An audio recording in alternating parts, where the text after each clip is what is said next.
DRG Media Group and River 92.7 are bringing you all home Oahe Zap games all season long. Tune in on the radio, listen on the app, or watch live on drgnews.com. Now, let's send it to the broadcast booth for some Oahe Zap baseball.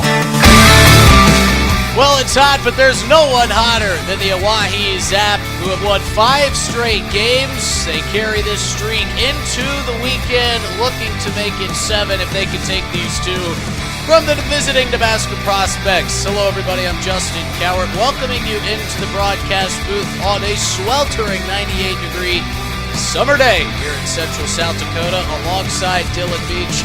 This Oahe Zap baseball team has been ripping the cover off the baseball as of late. They look to continue to do that here again today, and they've got their best, their brightest, and in the lineup and on the mound here this afternoon. As I welcome in Dylan Beach. Dylan, you know, we were talking a lot about this team and how well they've been playing as of late. They get a welcomed off day yesterday. Sometimes teams that are playing this well, this consistently, don't always want an off day, so it'll be interesting to see how the Zap respond. Yeah, and I think today's lineup kind of indicates with how maybe they dealt with that off day. They're going with probably what I consider to be their strongest lineup. Like 1 through 9, this is probably who I would pick to start every game if you had to put them out for a must-win. So trying to come out of that one-day break with as much momentum as possible. It's a feeling that if you were going to go into a must-win postseason playoff game with Easton Mitchell on the mound and with this 1 through 9, who we'll announce to you here momentarily, that this would be the group to do it. But it's really hard to create a lineup for this Zap team that doesn't look great with as well as these guys have been hitting the baseball lately. Really can't pull anybody off the bench that doesn't have a red-hot bat right now. Yeah, and this is 1 through 9, each one of these guys is starting to really heat up at this point, and there's some great talent left on the bench, especially in that outfield, which is starting to become deeper and deeper every game when guys like Alex Jackson are really starting to swing a hot bat. We talk about some guys that are staying red hot right now, none more than Vince Polizzi. In his last 3 starts, he's hit 4 home runs, 2 of which have been 2 grand slams. He's hit 2 two-run home runs in that stretch as well. And oh yeah, by the way, he dropped in an RBI double in one of those at-bats. Vince Polizzi, as we expected, maybe a little bit later than we thought we'd start seeing this, but is leaving the ballpark pretty consistently now, and he's one of those really strong power hitters that's coming to life for the Zap as of late. I'm going to tell my kids one day about the week Vince Polizzi's had. I mean, he has just been nothing short of incredible this week. The 4 home runs. He's already at 5 on the season. He had 6 a year ago, so if he gets a couple more tonight, he could eclipse his tally from a season prior. Well, what's funny is with Polizzi, you know, he hit those 2 grand slams in back-to-back games, and then Jamie Habiger left him out of the lineup the game after, and he was not too pleased about that when we talked to him. Obviously, he understands the decision that Coach Jamie Habiger made to give him a rest day, but he kind of got his payback the day after with 2 two-run home runs, accounting for 4 of the Zap 5 runs in that win. Yeah, and he kind of woke the team up. I mean, the first few innings weren't their greatest baseball, and then he hit the first 2-run homer to get them on the board, and then when they kind of fell asleep in those middle innings, he hit another one, which really turned the momentum in the favor of the Zap. So it just can't be stated how big he's been for this team here lately. Another guy who's been playing really well, not only hitting well at the plate, but being an absolute just brick wall in the infield, has been Gavin Frazier. And not only has he been playing great, has he been a great player for this Zap team, he's been a great leader, and something that's really hard to do for guys that have been as consistent as he has at shortstop is get moved to a different position. But with the new player joining the team in Jared Pugrad, he has moved over to second base, and he hasn't missed a step. Yeah, and I think that's kind of a testament to how he is as a leader. He's not afraid to play a different position. He will go anywhere if he wants to win a game. So I think that's kind of a big testament for him being able to slide over to second and play some games. Maybe even have to slide over to third at some point this season. I think Coach Habiger kind of has that as like a rotation where as some more of these infielders come in this year, they might rotate through the spots as they get their days off. We've seen not only some great hitting, but some great defense as well. One of those guys that's been flashing leather has been that of Alex Jackson out in left field. We've seen him make a couple of diving and sliding plays, as is customary. We know Alex Jackson loves to get those pant legs dirty. But he's been playing great in center field. We've seen a great performances out of Emiliano Curiel, who is one of the faster players in the ILB. But I don't want to let this guy get mixed up in the shuffle, Mr. Ty Farwell. I was racking my brain to try to think of the last time we saw Ty Farwell step into the left-handed batter's box and either do anything other than get hit or get a hit. He hasn't left the yard that frequently, but he's getting big base hits exactly when the Zap need him. Timely hitting for Ty Farwell. He might be the hottest bat out of all of them. And it feels like he always puts a ball in play. I mean, it can't be underestimated how big that can be to put pressure on the defense with you're not striking out, you're not giving away an out. If you put a ball into play, something can happen. We've seen teams drop balls into the outfield that should be outs. We've seen teams fail to get the runner at first in time. So when he's putting a ball in play almost every time he steps up to the plate, that's massive for this team. What's the old adage? Put a ball in play, good things will happen, and that's what we've seen from Ty Farwell. He's one of those guys that is a part of a crowded catcher's room, maybe finding his home over there on the hot corner, as both he and Aiden Johnson are splitting time over there at third base, but that is giving room for guys like Noah Cadena to play a lot more behind the dish. We've seen Noah kind of come to life at the plate. He had a 3-hit ball game a few days ago, and today's catcher, who's getting a couple more reps, is Mason Lang, and it's important for those guys to kind of put their stamp and make their mark on this team as they try to earn that solidified starter position. Yeah, and when you have a guy like Mason Lang, who was the team MVP last season in his second year with the team as a rotational option at catcher and DH, you're going to be sitting very pretty on this team. And one thing I want to mention that's been, I think, very crucial for this team is some of those guys who were put in the lineup for just maybe their glove on defense have really been starting to come alive on offense. The guys like Alex Jackson, Andrew Phillips, guys even like Trey Runge are starting to really swing the bat well. Maybe the results aren't coming, but some of these guys who were thought of maybe defensive first to get into the lineup have really started to come alive offensively, which leads to a lot of hard decisions from the coaching staff. Well, and I'm curious your take on this, because we didn't see this offensive explosion in the early half of this season. As we make our way through the first true month of this ILB schedule, as we really get into the meat of things with July right around the corner, we didn't see this early on in the first couple of weeks. Yes, we saw some guys have good games, but against the Fremont Moo, I think, we would be lying if we said that Zap just hit that, just continued to hit, almost broke their bats. They were hitting so much. No, that wasn't it. They were taking pitches. They were patient at the plate. They got hit by a lot of pitches, and they got runs around by way of walks. Now what we're starting to see is we're starting to see them get it done the more traditional way, and that's putting balls in play, finding gaps in the defense, and getting runners on, being aggressive on the base paths, and bringing them home with hits rather than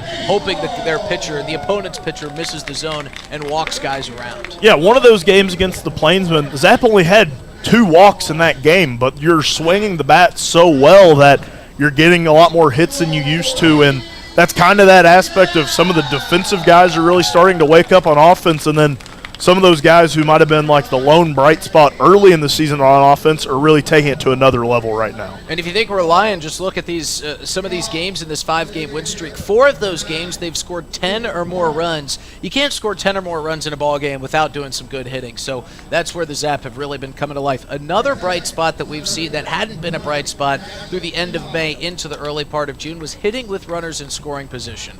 We saw the Zap get a lot of guys on, often at first and second, or second and third, or even bases loaded, and maybe only able to bring one of those runs in, even sometimes not even able to bring any of those runs in. It's almost as if that Vince Polizzi grand slam, his first in that back-to-back day in which he went deep with bases loaded, it kind of just broke open the floodgates for this Zap offense, and these guys started hitting the ball consistently. Yeah, and when you have a guy like Vince Polizzi who hits 2 grand slams on back-to-back days, it's a lot easier to bring some runners around, but it also feels like with 2 outs and 2 strikes, the Zap are kind of taking their hitting to another level. It felt like when they would come out here, they'd load the bases, they'd have one away, and then you get 1 or 2, but now it's kind of, they've had 2 outs a few times, and they get that insurance run that kind of puts the nail in the coffin. Going back, it was almost as if we were early on in this season hoping that the Zap would get a hit when they had runners in scoring position and runners on, or even with 2 outs. Now we've kind of shifted to where we're expecting them to get those hits, and that's paid off in big numbers for the Zap. Yeah, it feels like, I don't want to say they're getting more aggressive at the plate because they're still taking a good amount of pitches, which led to their success early in the season, but they're taking, I don't know even how to put it here, Justin. It just feels like they've come alive in offense how we haven't seen them this year, and it feels like the pitching has been more aggressive too. Well, I think what you were trying to say is maybe they were, getting more good pitches to hit and actually attacking those pitches that were in the zone, and they're getting a better feel at the plate and seeing the ball out of the pitcher's hand a little bit better, and maybe that comes with time, and maybe that comes with getting more comfortable with your team, which is something we have seen in a huge effect over these past couple weeks. We'll dive into that in the broadcast, but first we want to introduce you to both teams and starting lineups here today as the Zap make their way out onto the diamond. We'll introduce you as always to our visiting team, and we'll start for the Nebraska prospects. At the top of the lineup, it'll be Drew Borner DHing in the 2-hole, Jackson Schumacher hitting third and playing right field, Jacob Barron. In the cleanup spot, it'll be Mike Valdivia playing shortstop.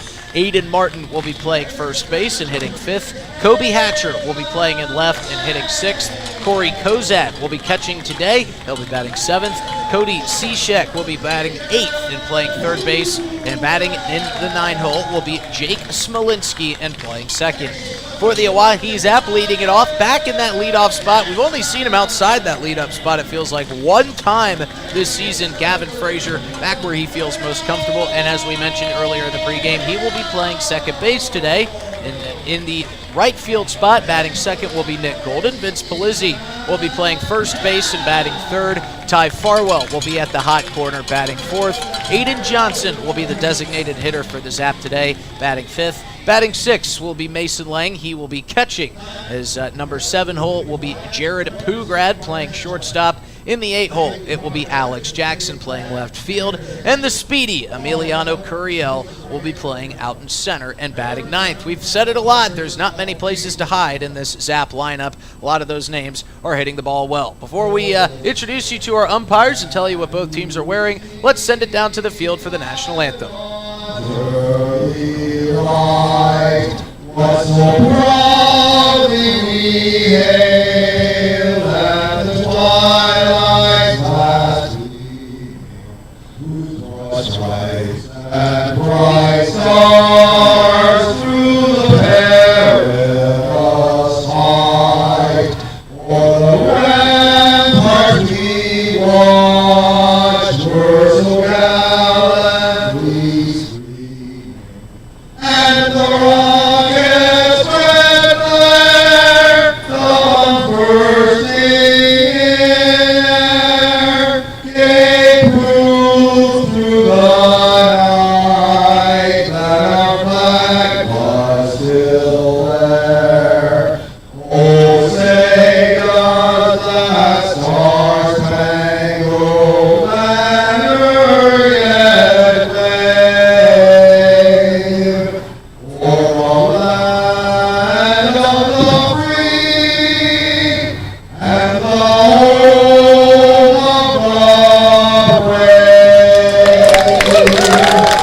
Always delivering a great national anthem is our PA announcer, Jeff Fidel. Good crowd made their way out to Hyde Stadium and still making their way into the ballpark here on a hot summer afternoon in central South Dakota. It is picture-perfect weather here today in Pierre. Not a cloud in the sky, only blue skies overhead, and sunshine draping across the diamond. Not much breeze to speak of either. That flag is draped very calmly out in right center field. Zap in their home yellows for the first time this season. They've got blue pinstripes down with the Zap Z pasted on the left breast, and the numerals in white outlined by light blue. They've got their white bottoms on with a blue stripe down the side and navy blue caps. Before we introduce you to the Nebraska prospects and get them leading off with their white uniforms today, our first pitch is being thrown out by the president of Teammates Mentoring, Miss Yui Becker, and we'll fill you in on what Teammates Mentoring has been doing for the community as she fires in a great pitch just a bit high, but I know a couple umpires that would call that a strike anyway. Might have been a strike to Ty Farwell. It very well could be. Ty Farwell standing 6'5". He kind of just caught that one right at eye level, so a great throw for Miss Yui Becker, who's the president of Teammates Mentoring, as we mentioned. We'll get to what they're doing and all the great things that they are having going on. We've also get to see another second and third first pitch thrown out by Gentry and Aria, who are twins, and it's got to be, I believe it's their birthday today, and some future Zap stars themselves. They got to throw it from in front of the mound. and equally as good pitches from those two. Yeah, it was always fun to get to see some birthday kids at the ballpark. I think they rolled them in even. They must have, yeah, they did come in on the strollers, but they were able to trot out and to get their first pitches, and it looks like Gentry wants to fire another first pitch out. He's having some fun out there on the diamond. The prospects equally of good looking as uniforms today. They got the white tops and white bottoms on, with prospects in baby blue across the chest, numerals in baby blue as well.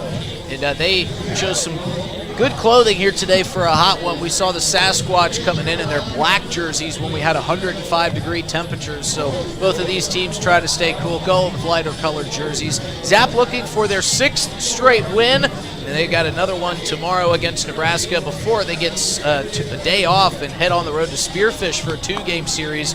And I am very excited to talk about that 2-game split between the Spearfish Sasquatch and the Oahe Zap. There's a lot to get to between those teams, and we'll dive into all of that because I do want your take on kind of where the Zap can feel like they're standing with those 2 games coming up. But a welcomed off day coming on Monday for sure.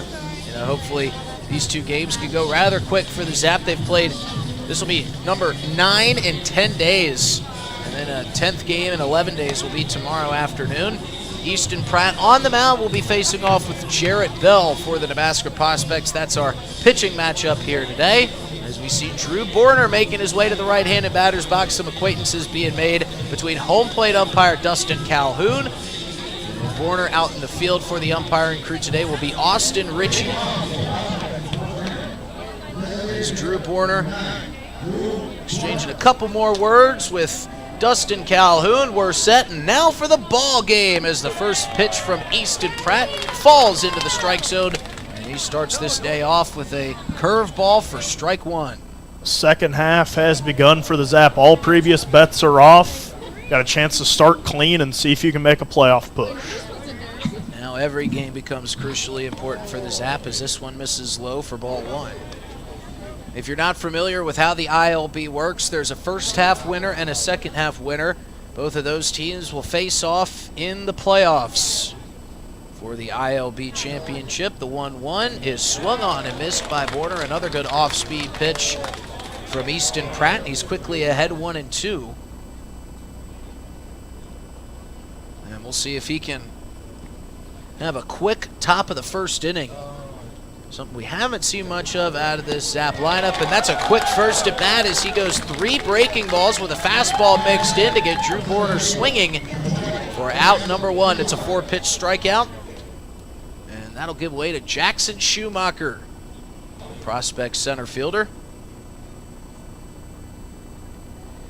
Schumacher, another right-handed hitter. Prospects have dealt with some good offense from their opponents as of late, as Pratt just missing high for ball 1 to a, I don't want to say he's super tall because we've seen, we see Easton Pratt on the mound. He's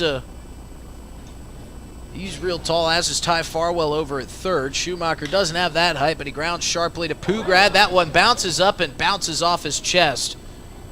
And we'll see how that one's scored. It took a funny hop off the skirt of that infield, so it made for a difficult play for Jared Pugrad.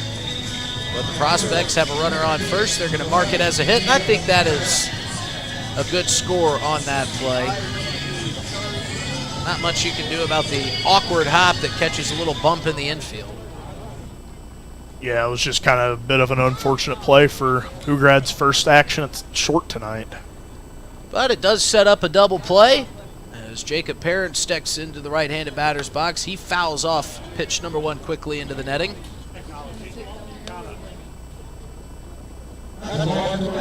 Crowds have slowly but surely increased over these past couple games. We had a massive crowd on Thursday night for Pier Wildcat night. What a fun event and evening that was. Here's the 0-1 to Perrin after a long wait from Pratt. Pratt lost the handle on that one. And as Bob Euchre would say, just a bit outside. As tall as Ty Farwell is back there behind the dish, he would have needed a ladder to get to that pitch. Excuse me, Mason Lang. See Farwell over at third. I see Farwell so often behind the dish, forget that Mason Lang also doubles as catcher, but For Mason Lang, he might have needed a forklift to get to that one, or a scissor lift.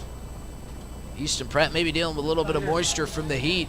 Just had that one slip out of his hands. Count is 1-1, 1 out, and Schumacher now on second.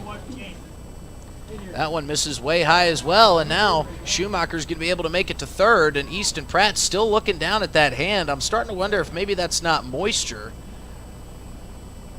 as Jamie Habiger was 3 or 4 steps out of that Zap dugout, now looking back into the dugout. You often hear about these tiny little blisters that pitchers will get on their fingers. They're not big, they don't look menacing, but they sure do make it difficult to pitch, so much so that we've seen guys have to hit the IL because of it. And now Pratt with 2 very uncharacteristic misses, continuing to look at that finger. Here's the 2-1. That one also missing high. He's still kind of visually inspecting that right hand.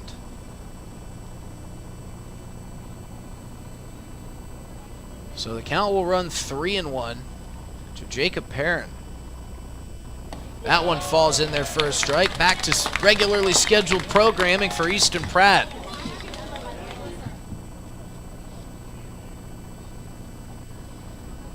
So Pratt will come set. Runner now standing on third. Here's the payoff pitch. That is just off the plate for ball 4. Good take there by Jacob Perrin.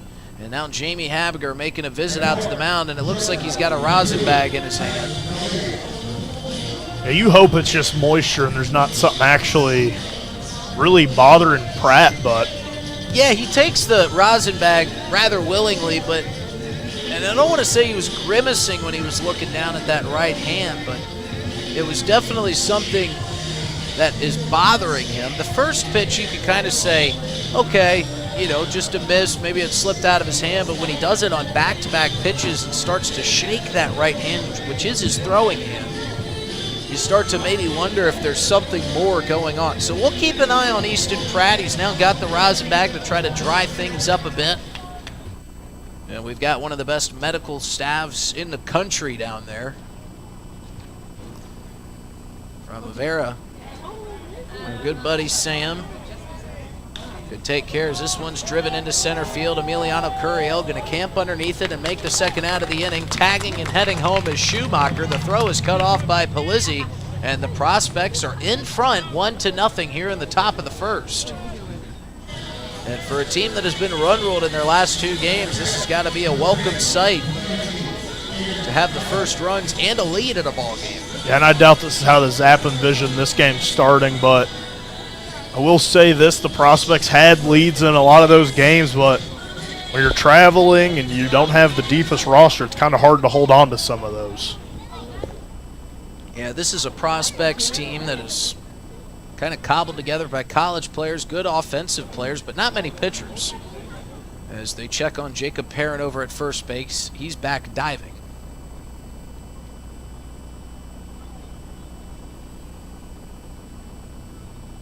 Easton Pratt taking a quick peek over there, now delivering. That one will miss.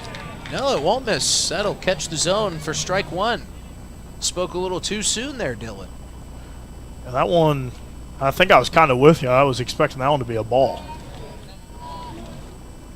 Mike Valdivia was the hitter to score the run on the sacrifice fly. And now a drive. That's going to scoot through the first base side as Aiden Martin has a base hit. Second base hit of this inning, and now the Prospects have runners on first and second, hoping to do what the Zap have done well all season long, and that's great 2-out offense. Had some early adversity here for the Zap, and some maybe troubling signs out of Pratt here early. We'll see how he kind of settles in, but I know he's been dealing with some high pitch counts here as of late. Well, the Zap have really had issues in the first frame of ball games. They've had starting pitchers get up as high as 35 pitches. As this one catches the outside corner for strike 1 to Kobe Hatcher. We've really only seen a few games in which the Zap starter has breezed through the first 3 hitters and gone 1-2-3. It's almost customary for them to have a long top half of the first, a long frame as that one misses way up and in. Zap just love a long inning. Feels like a lot of these games, there's just one that just extends that game time by at least 30 minutes. We've had a couple 30-minute frames. Runners on first and second, 2 outs, as this one's fouled back into the netting by Hatcher. And that'll make it 1-2. Easton Pratt trying to make sure that this frame doesn't go too much longer.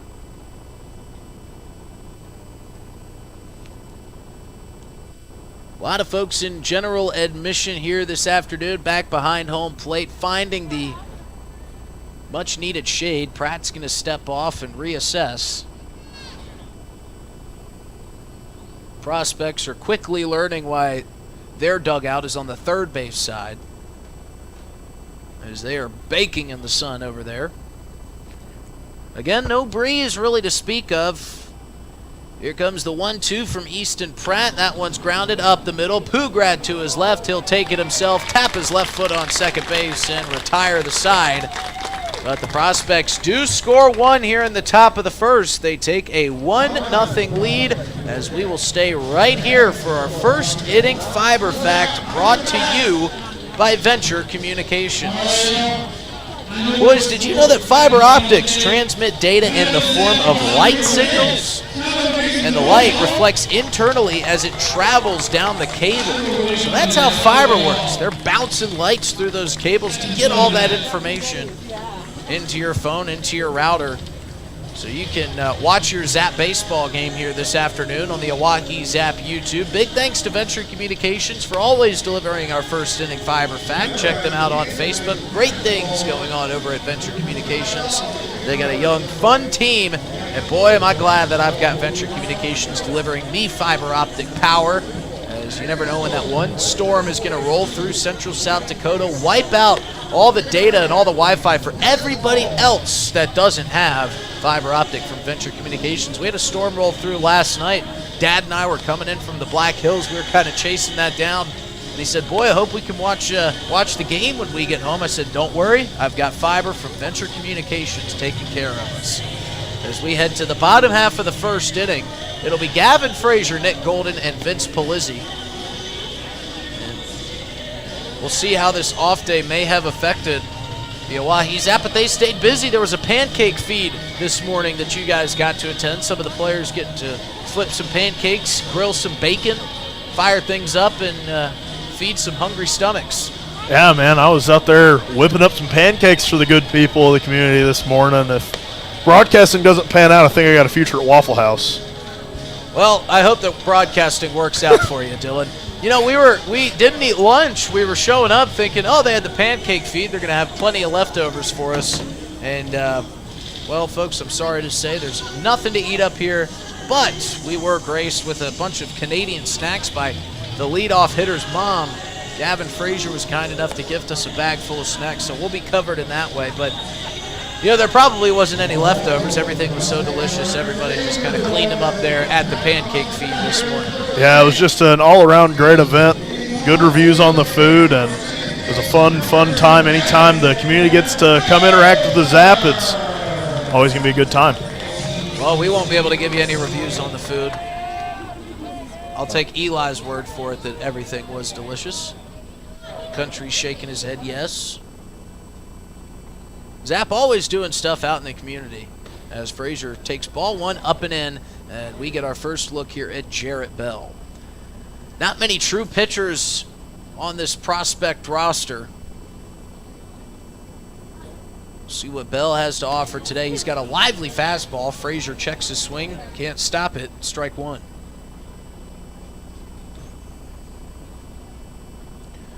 Jarrett Bell works quickly out there on the mound. No dilly-dallying around. His breaking ball falls in for strike two. Gavin Frazier can't believe it. And he looked down to try to find some solace with his third base coach, but Jamie Habiger still hasn't made his way over there yet. So Frazier quickly behind 1-2 here to lead off the bottom of the first inning, and he'll take ball two on the outside corner. That one just barely scooting off the plate. But Bell, as quickly as he catches it, he's back to work. Here's the 2-2. That one lifted into right center field. Tracking is Jacob Perrin, and he moves just a couple steps over to his right and makes the first out of the inning. Gavin Frazier and Coach Wiggins having a conversation as he left. Gavin was not very happy. I'm not sure with that at bat or maybe one of the strike calls, but he's not a vocal guy, not a vocal leader, likes to lead by example, but when things upset him, that's kind of when you see him change that characteristic a little bit. The 2-hole hitter, Nick Golden, will swing at the first pitch and drive this one high into shallow left field. Kobe Hatcher underneath it, and that's quickly 2 outs. So Jarrett Bell working quickly and moving through the top of the lineup here quickly as the dangerous Vince Polizzi comes up to the plate.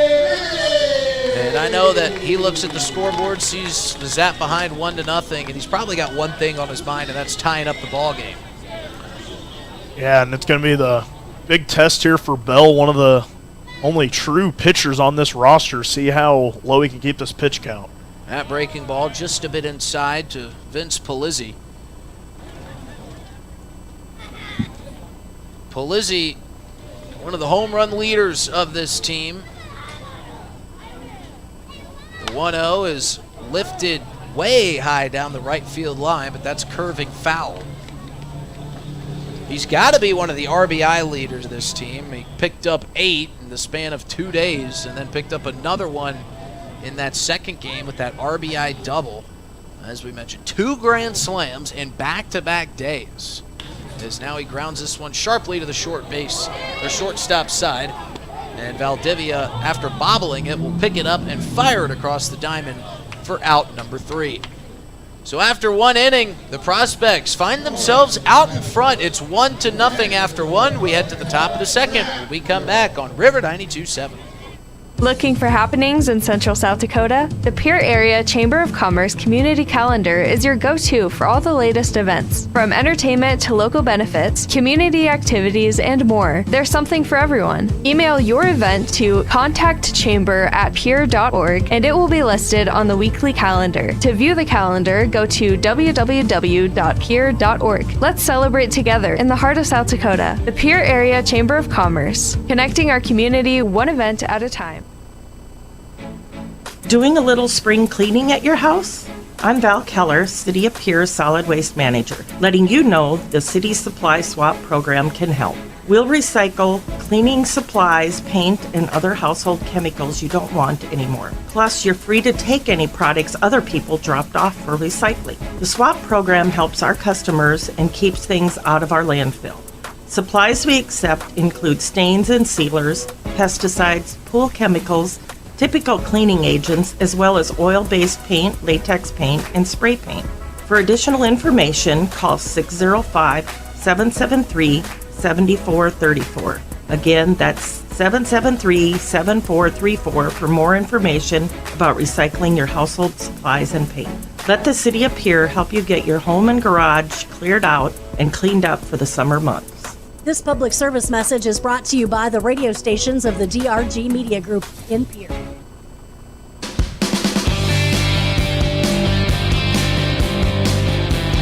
Easton Pratt coming out for the second, trying to work with his control, trying to settle back in here after giving up 1 run early. And even watching these warm-up pitches, he's still having trouble bringing the ball down.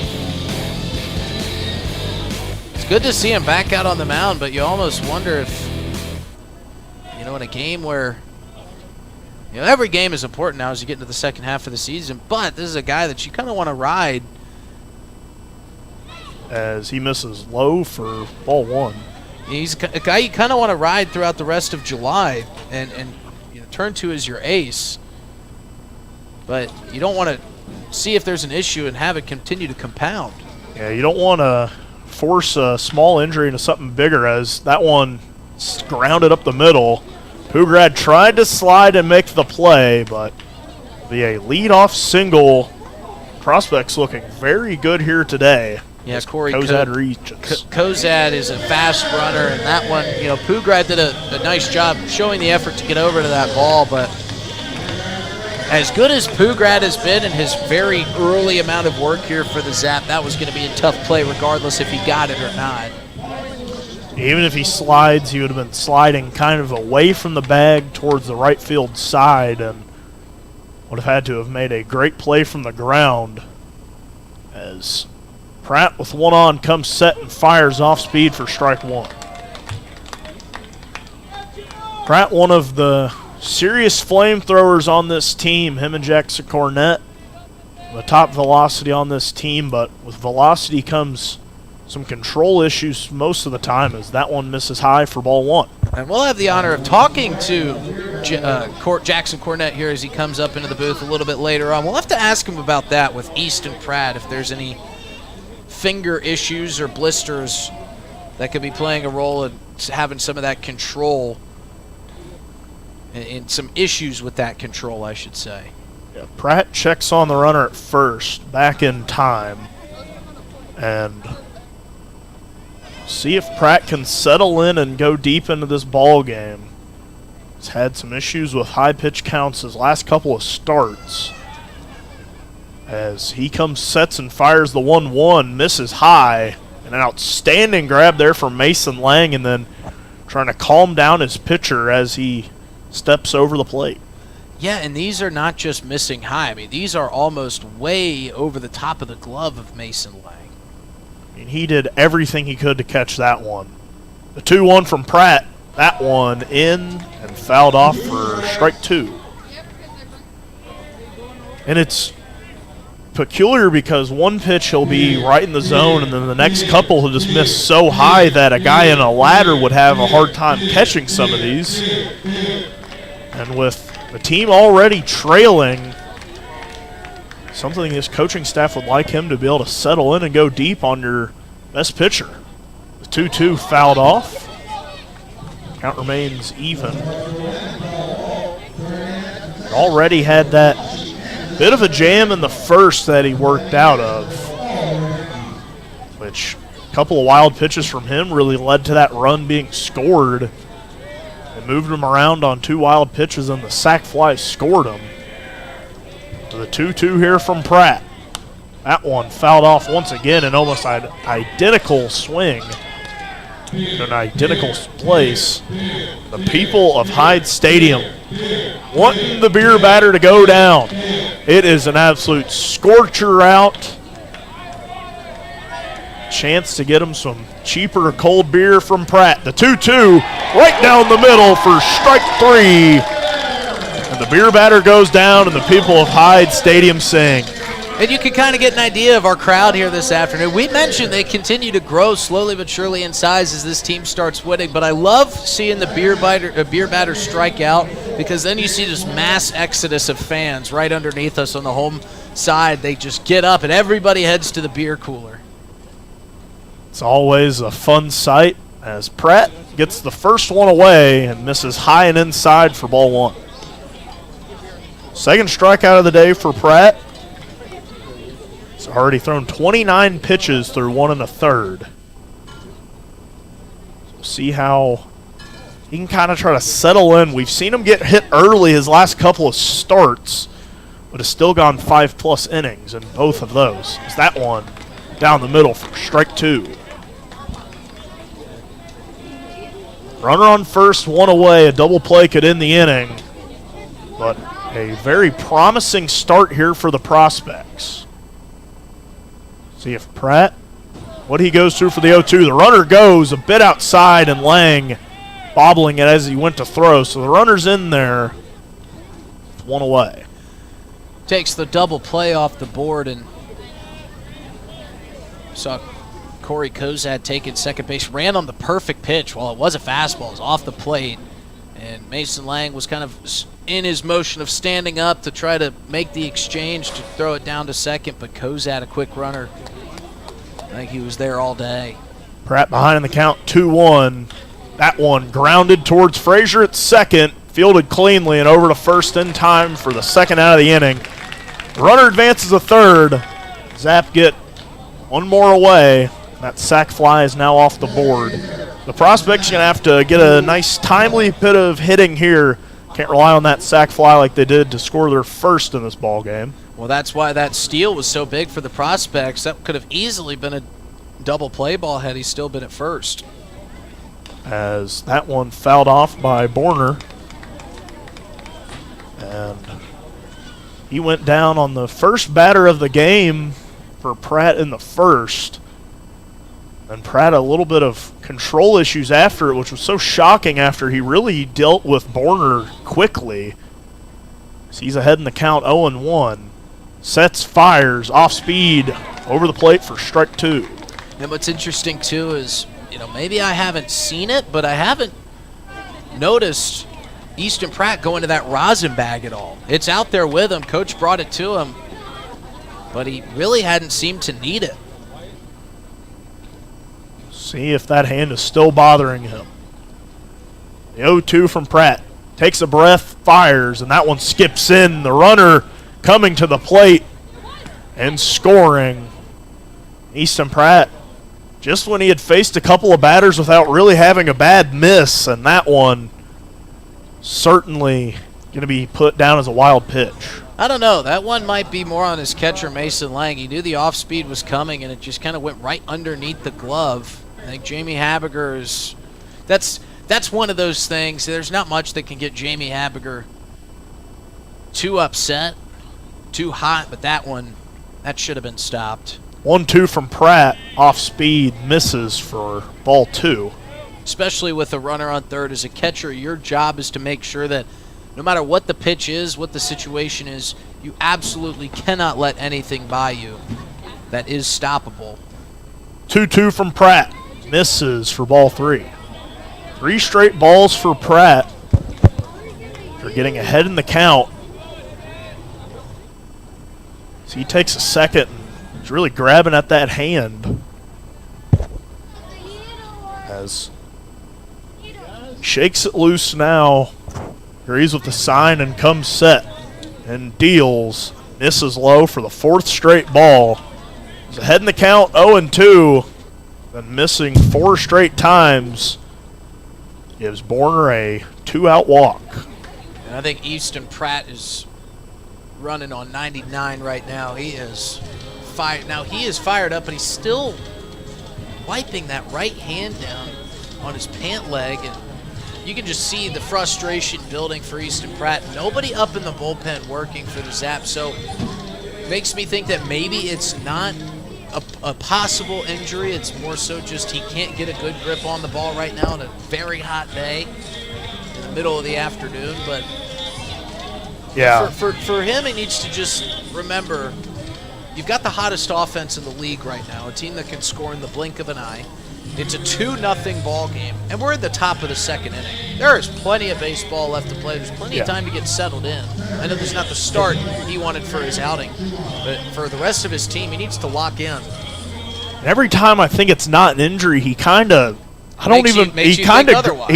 grimaces, and I don't know if it's a grimace of pain or maybe disappointment with some of his pitches he's throwing, but there are definitely some uncomfortable looks as he misses for ball 1 in the dirt. Well, it's tough, too. I don't care how cool, calm, and collected you are as a player. When you know how good you are and you have high expectations for yourself, when you're not meeting those, you're going to start to see that player or see yourself get upset. It's all about how you handle that. The 1-0 from Pratt, swung on, foul. Count evened up at 1 apiece. It's all about how you handle that, persevere, and try to come out on the other side with a better attitude about it. Zap trail 2-0 early here. Their last series of this 11-day homestand. Easton Pratt comes set for the 1-1. Fires off speed. Missing high for ball 2. Zap 10 games in 11 days for a quick 2-game series out in Spearfish. Coming back for an even larger homestand as fastball in there for strike 2. And I'm excited to dig into this 2-game series against Spearfish before you welcome in the Bison for 4 back here at Hyde Stadium. That, you talk about a measuring stick game. You saw where you were against Spearfish before you started this 10-game homestand. 2-2 here from Pratt. Sets, fires, misses low. The runner goes. Lang put a good throw out there, but the runner is there in time. And it felt like with a fast runner and Drew Borner, you'd have to have a pretty perfect throw, and Lang had a good one, but runner able to get there in time. As Pratt, payoff pitch here, gets the sign, and to calm himself down, exhales and fires. That one fouled off over the right side. Another interesting thing about that Spearfish series is the first half champions, so if you really want to make a playoff push, that's who you're going to have to play in the championship. So anytime you can measure yourself against a great team, you really want to take advantage of it. As Pratt, a replay of the payoff pitch as the runner dancing around at second. 3-2. In there for strike 3. Schumacher doesn't like it, but Pratt gets out of the inning, just giving up 1. We'll be right back here at the bottom of the second on River 92.7. Thinking of travel? Pierre Regional Airport offers non-stop flights to Denver. Starting August 1st, book your destination at United.com. With United Mileage Plus, you can save more by earning miles when you fly from Pierre Regional Airport. 1-hour flights to Denver and the world beyond. Avoid the crowds, avoid the drive, and enjoy free parking when you fly from Pierre Regional Airport. United Airlines in Pierre starting August 1st. Skip the drive. Fly from Pierre. We're good at making excuses for things we don't want to do. I can't work late because my cat has a job interview. Unfortunately, we're also good at making excuses for things we shouldn't do, like driving drunk. There's nothing on the back roads but cows. The truth is, there's no good reason to drink and drive. Not even if you stick to the back roads. If you drink, don't drive. No excuses. Brought to you by the South Dakota Office of Highway Safety, South Dakota Broadcasters Association, and this station. If you're interested in becoming a valued sponsor of an Oahe Zap broadcast, you can contact us for more information at sports@dakotaradiogroup.com or call us at 605-224-8686. Hey Zap baseball fans, it's Justin Cowart. If you're interested in a podcast that's sports and only sports, you need to check out Players Perspective. I have athletes and coaches from the South Dakota area and across the country, from the high school all the way up to the professional level. Come on and tell stories of their biggest and best moments of their athletic careers. If it's sports, you bet we cover it on Players Perspective Podcast, sponsored by Avera. You can find it wherever you find podcasts by searching DRG Media Group or on drgnews.com. Now, back to myself and Dylan Beach in the broadcast booth for some more Zap Baseball. 4, 5, 6, getting things started here for the Zap as Ty Farwell steps to the plate. Playing third today, then Aiden Johnson behind him DHing, and then Mason Lang the catcher. As the Zap try to erase this early 2-0 deficit here on a beautiful day at Hyde Stadium. A really, really hot one. A lot of yard sales out today, and that's typically a good barometer of a nice day out, as that one down the middle for strike 1, evening up the count at 1 apiece. You don't even look at the forecast or look in the sky and see what the weather's doing. You said nope. yard sale, garage sale. It's going to be a nice day today. Well, I wasn't outside for long because of the pancake feed this morning. I got up and it was a lot cooler this morning than what it ended up being later in the day, as that one misses low to Farwell.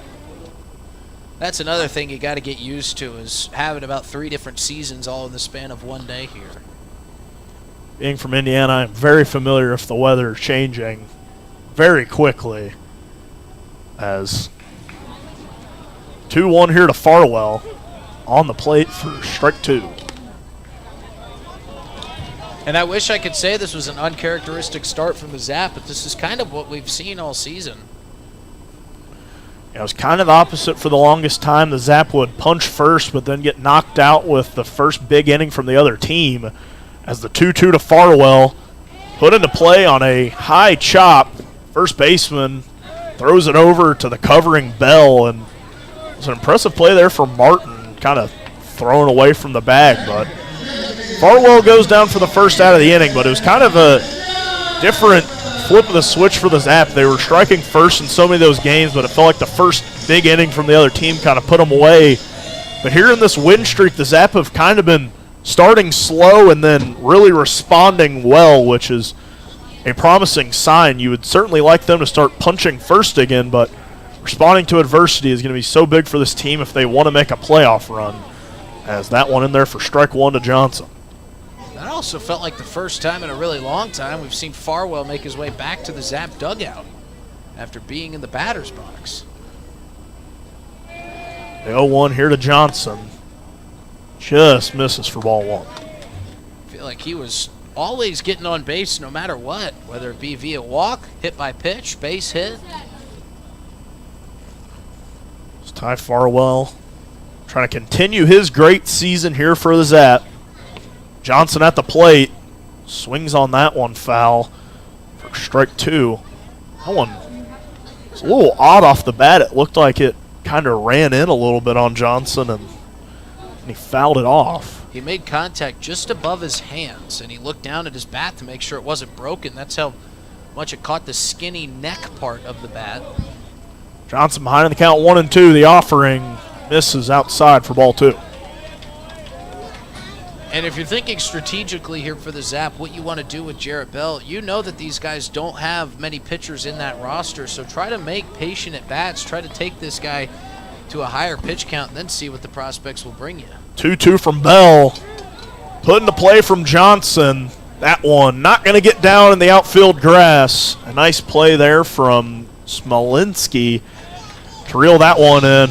We've seen that play not be very routine for a couple of opponents here at Hyde Stadium. That sun over that right field side has impacted some of those bloopers to right that you would typically always chalk up as an out, but we've seen, I think, 3 of them land in just the last 2 series with the Plainsmen and the Spuds. Lang comes to the plate, skies that one towards the opposing dugout. That one will get out of play.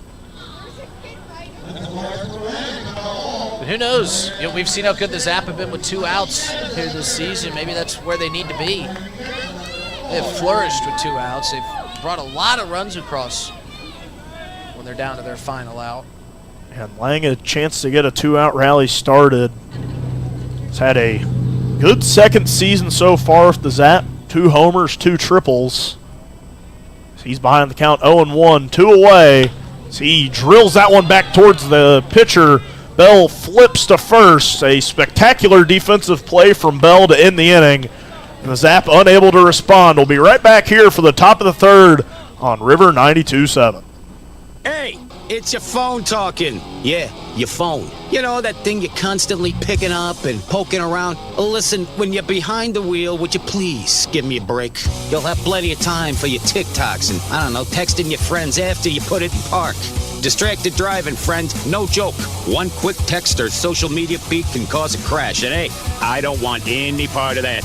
You got someplace to be. And trust me, I'll enjoy the downtime. Brought to you by the South Dakota Office of Highway Safety and this station. Dunes Golf is celebrating their 30th anniversary this summer. They look forward to seeing old friends and new acquaintances on the driving range and on the course throughout the summer. Play 9 or 18 holes. Pay by the round. Save with a punch card or become a member for unlimited play. Dunes Golf is a great location for group outings or a summer play day. Call 605-223-2525 or see golfdunes.com. Just 1 mile north of Fort Pierre on Highway 1806. Dunes Golf. Thinking of travel, Pierre Regional Airport offers nonstop flights from Pierre to Denver. From there, you can fly anywhere. Book to your destination and check bags through on United, Delta, or American Airlines. 1-hour flights on 50-passenger jets to Denver, then connecting to your destination. Save travel time and money, avoid the crowds, and free parking when you fly from Pierre Regional Airport. Skip the drive. Fly from Pierre Regional Airport. Looking for happenings in Central South Dakota? The Pierre Area Chamber of Commerce Community Calendar is your go-to for all the latest events. From entertainment to local benefits, community activities, and more, there's something for everyone. Email your event to contactchamber@pierre.org and it will be listed on the weekly calendar. To view the calendar, go to www.pierre.org. Let's celebrate together in the heart of South Dakota. The Pierre Area Chamber of Commerce, connecting our community one event at a time. Top of the third inning, Zap back out in the field, trailing 2-0 in the first pitch from Easton Pratt. Bounces a couple feet in front of the plate, and he is still shaking out that right hand. Still nobody warming up in the bullpen. I'm really perplexed at what the issue could be. We're expecting Jackson Cornett to join us here at the broadcast booth, so I'm hoping we can ask him and get a feeling of what's going on. That one was check swinged, and that actually went off the end of the bat of Jacob Perrin. And not the end of the bat towards where the tip is. We're talking about the knob underneath the hands. He was trying to wear that pitch as the 1-1 finds its way in to make it 1-2. But rarely do you see that check swing where it catches the knob and not any piece of the hands or the wrist. So maybe Perrin got lucky on that check swing. Here's the 1-2. That's in there for strike three. A fastball catches the outside corner. And Perrin is going to make the lonely walk back to the prospect dugout. And that's out number one for Easton Pratt. And as quickly Pratt missed those first two pitches, he really started firing after he... I mean, I don't even want to say he missed that one, but he hit the end of the bat. He about plunked the guy. Well, it's you see a couple pitches like that, and you're thinking, uh-oh, Pratt might be injured. Something's wrong. Something's got to be done. And then he fires a couple fastballs on the outside corner like that, perfectly painting the zone. As this first pitch is drilled up into the blue sky by Valdivia, and that's going to be Emiliano Curiel to call off his left fielder, Alex Jackson. So Easton Pratt, with 5 pitches, has 2 outs here at the top of the third. And you kind of got a feel for Perrin on that one. He was ahead 1-0 in the count and then just about wore one and then got behind in the count on 3 pitches. Well, he kind of looked back at home plate umpire Dustin Calhoun as this one misses down and away from ball 1 to Aiden Martin. Kind of looked back like wanting for the home plate umpire to say it hit him, but knowing it hit his bat. This one is drilled into right field, high into the sky, but perfectly coming down for right fielder Nick Golden. Well, we didn't even have time to get into what we were talking about at the top of the third. Easton Pratt goes 1-2-3 and retires the side. We'll be back here at the bottom of the third with the Zap coming up, trying to cut into this 2-run lead. Hey, it's your phone talking. Yeah, your phone. You know, that thing you're constantly picking up and poking around. Listen, when you're behind the wheel, would you please give me a break? You'll have plenty of time for your TikToks and, I don't know, texting your friends after you put it in park. Distracted driving, friend. No joke. One quick text or social media feed can cause a crash. And hey, I don't want any part of that. You got someplace to be. And trust me, I'll enjoy the downtime. Brought to you by the South Dakota Office of Highway Safety and its station. Dunes Golf is celebrating their 30th anniversary this summer. They look forward to seeing old friends and new acquaintances on the driving range and on the course throughout the summer. Play 9 or 18 holes, pay by the round, save with a punch card, or become a member for unlimited play. Dunes Golf is a great location for group outings or a summer play day. Call 605-223-2525 or see golfdunes.com. Just 1 mile north of Fort Pierre on Highway 1806. Dunes Golf. Thinking of travel? Pierre Regional Airport offers nonstop flights from Pierre to Denver. From there, you can fly anywhere. Book to your destination and check bags through on United, Delta, or American Airlines. 1-hour flights on 50-passenger jets to Denver, then connecting to your destination. Save travel time and money, avoid the crowds, and free parking when you fly from Pierre Regional Airport. Skip the drive. Fly from Pierre Regional Airport. Looking for happenings in Central South Dakota? The Pierre Area Chamber of Commerce Community Calendar is your go-to for all the latest events. From entertainment to local benefits, community activities, and more, there's something for everyone. Email your event to contactchamber@pierre.org and it will be listed on the weekly calendar. To view the calendar, go to www.pierre.org. Let's celebrate together in the heart of South Dakota. The Pierre Area Chamber of Commerce, connecting our community one event at a time.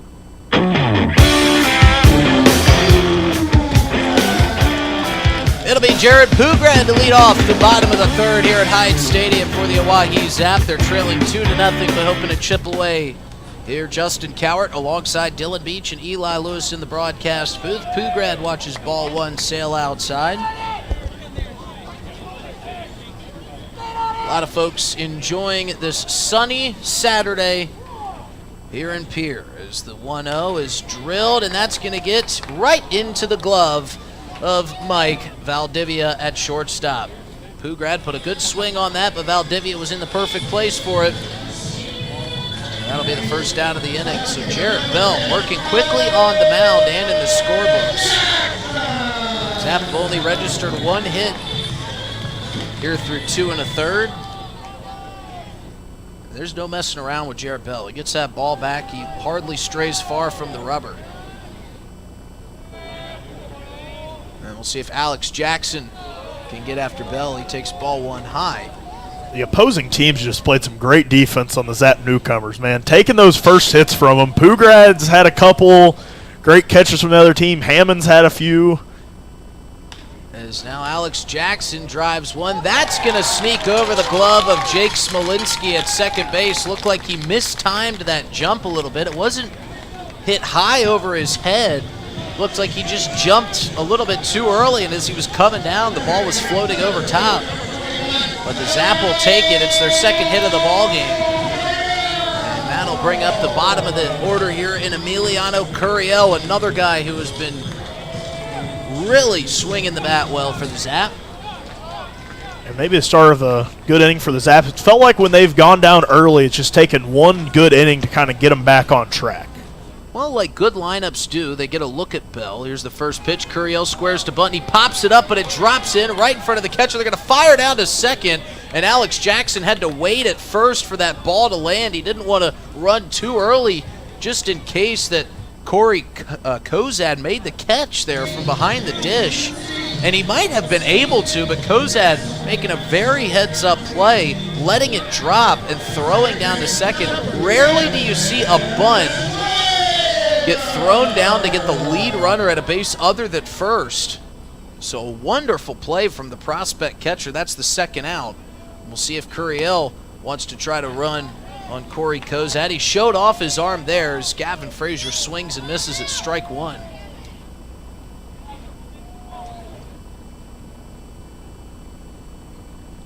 Two outs, one on here for the leadoff man, Gavin Frazier. He drives the 0-1 high into the sky. Back chasing is Valdivia. And now he's going to turn around and make a basket catch over the shoulder. Well, he made that one look easy, but that was not an easy play. And the third out of the inning comes via pop-out. So the Zap get a runner on. They couldn't do anything with it. We head to the top of the fourth inning. Prospects still out in front, 2-0. Hey, it's your phone talking. Yeah, your phone. You know, that thing you're constantly picking up and poking around. Listen, when you're behind the wheel, would you please give me a break? You'll have plenty of time for your TikToks and, I don't know, texting your friends after you put it in park. Distracted driving, friend. No joke. One quick text or social media feed can cause a crash. And hey, I don't want any part of that. You got someplace to be. And trust me, I'll enjoy the downtime. Brought to you by the South Dakota Office of Highway Safety and its station. Dunes Golf is celebrating their 30th anniversary this summer. They look forward to seeing old friends and new acquaintances on the driving range and on the course throughout the summer. Play 9 or 18 holes, pay by the round, save with a punch card, or become a member for unlimited play. Dunes Golf is a great location for group outings or a summer play day. Call 605-223-2525 or see golfdunes.com. Just 1 mile north of Fort Pierre on Highway 1806. Dunes Golf. Thinking Speaking of travel, Pierre Regional Airport offers nonstop flights from Pierre to Denver. From there, you can fly anywhere. Book to your destination and check bags through on United, Delta, or American Airlines. 1-hour flights on 50-passenger jets to Denver, then connecting to your destination. Save travel time and money, avoid the crowds, and free parking when you fly from Pierre Regional Airport. Skip the drive. Fly from Pierre Regional Airport. Looking for happenings in Central South Dakota? The Pierre Area Chamber of Commerce Community Calendar is your go-to for all the latest events. From entertainment to local benefits, community activities, and more, there's something for everyone. Email your event to contactchamber@pierre.org and it will be listed on the weekly calendar. To view the calendar, go to www.pierre.org. Let's celebrate together in the heart of South Dakota. Pratt comes back out for the fourth. Fires a strike in, and we have got a very, very special guest in the broadcast booth. Star closer of the Oahe Zap, Jackson Cornett. Welcome on in, Jackson. As Pratt comes set for the 0-1. That one grounded sharply to Frazier at second. Over to Polizzi at first, in time for the first out of the inning. And what a guy we might be seeing, only not up in the booth, but later this afternoon out on the mound, should things set up that way. Jackson, before we talk about some of your performances out on the diamond, we've been seeing Easton kind of dealing with something on his right hand. We didn't know if that could possibly have been a blister or maybe just some moisture with the heat out here this afternoon. Do you want to play athletic trainer for a bit and tell us maybe what you think could be going on? Well, I was talking to him. That one misses low for ball one. I was talking to him in between innings, and he's just really hot. I think he's got sweat dripping off the back of his hand, going down onto his fingertips. We were hoping that was the case. The 1-0 from Pratt swung foul for strike one. We've seen some guys, not only at this level but up at the major league level, dealing with small blisters that don't look like they're too menacing but can tend to keep a guy sidelined for a little bit. Is that something that you see at this level, just over pitching maybe? Yeah. The 1-1 from Pratt. Off speed in there for strike two. Yeah, definitely. I mean, I've even dealt with them, dealing with one right now. And they're a pain in the butt. They're tough to come back from. Definitely something you don't want to see out of this Zap pitching room. The 1-2 from Pratt. Grounded to Frazier once again. Over to Polizzi in time for the second out of the inning. And Jackson, you're one of you and Easton are kind of the true flamethrowers of this staff. I want to kind of ask you, how do you kind of balance your velocity with kind of the command aspect of it? Because we see a lot of flamethrowers not really be able to put it wherever, but how do you kind of balance between those two? Well, you've seen me. The 0-0 from Pratt. Skied high. Polizzi giving chase. Running out of room. That one gets out of play. Yeah, you've seen times where I deal with control issues. The harder you throw, the harder it is to control. And it's tough to find the middle ground where you come in. And as the 0-1 from Pratt fouled off that first base line, out of play for strike two. But yeah, it's tough to find the middle ground where you come in and are throwing really hard, but don't know where the zone is. It's just a feel thing, really, and you just kind of figure it out. As Pratt comes set, the 0-2. That one swung on and missed. Lang firing to first on the drop, third strike. In time for the third out of the inning. We'll keep it right here with our special guest, Jackson Cornett, in the booth.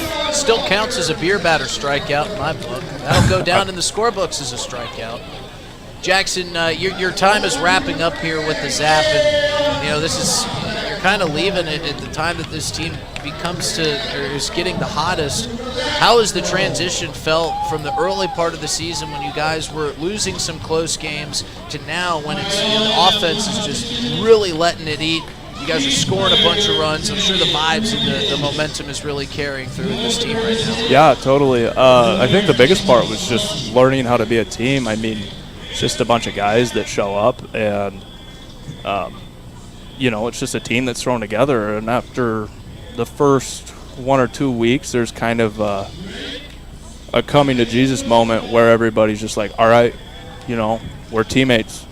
And then we just learn to be teammates and learn to win the game together. That's got to be tough for a team, too, of guys that, don't go through a recruiting process together, don't go through a training camp process.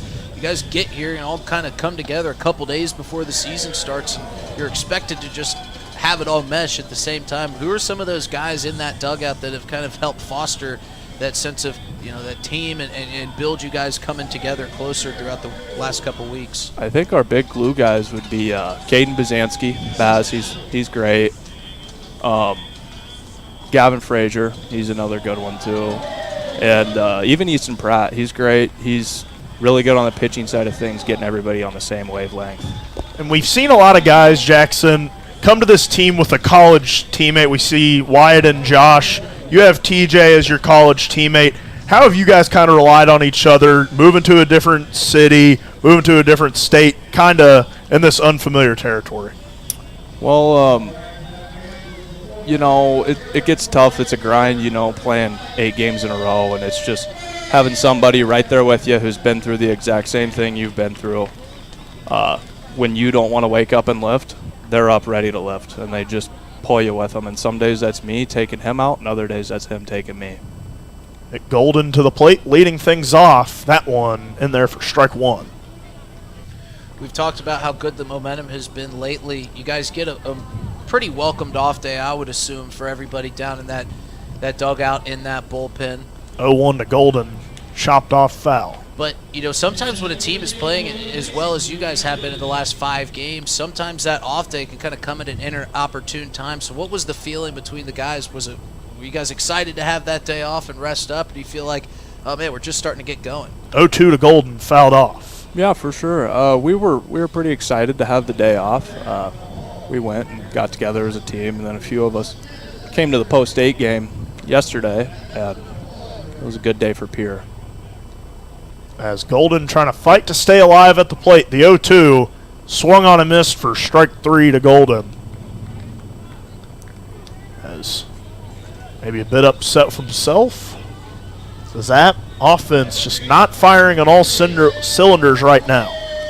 And this is something we see with the off day. Usually we come back and our bats are kind of slow, and then we pick things up towards the 6th, 7th inning.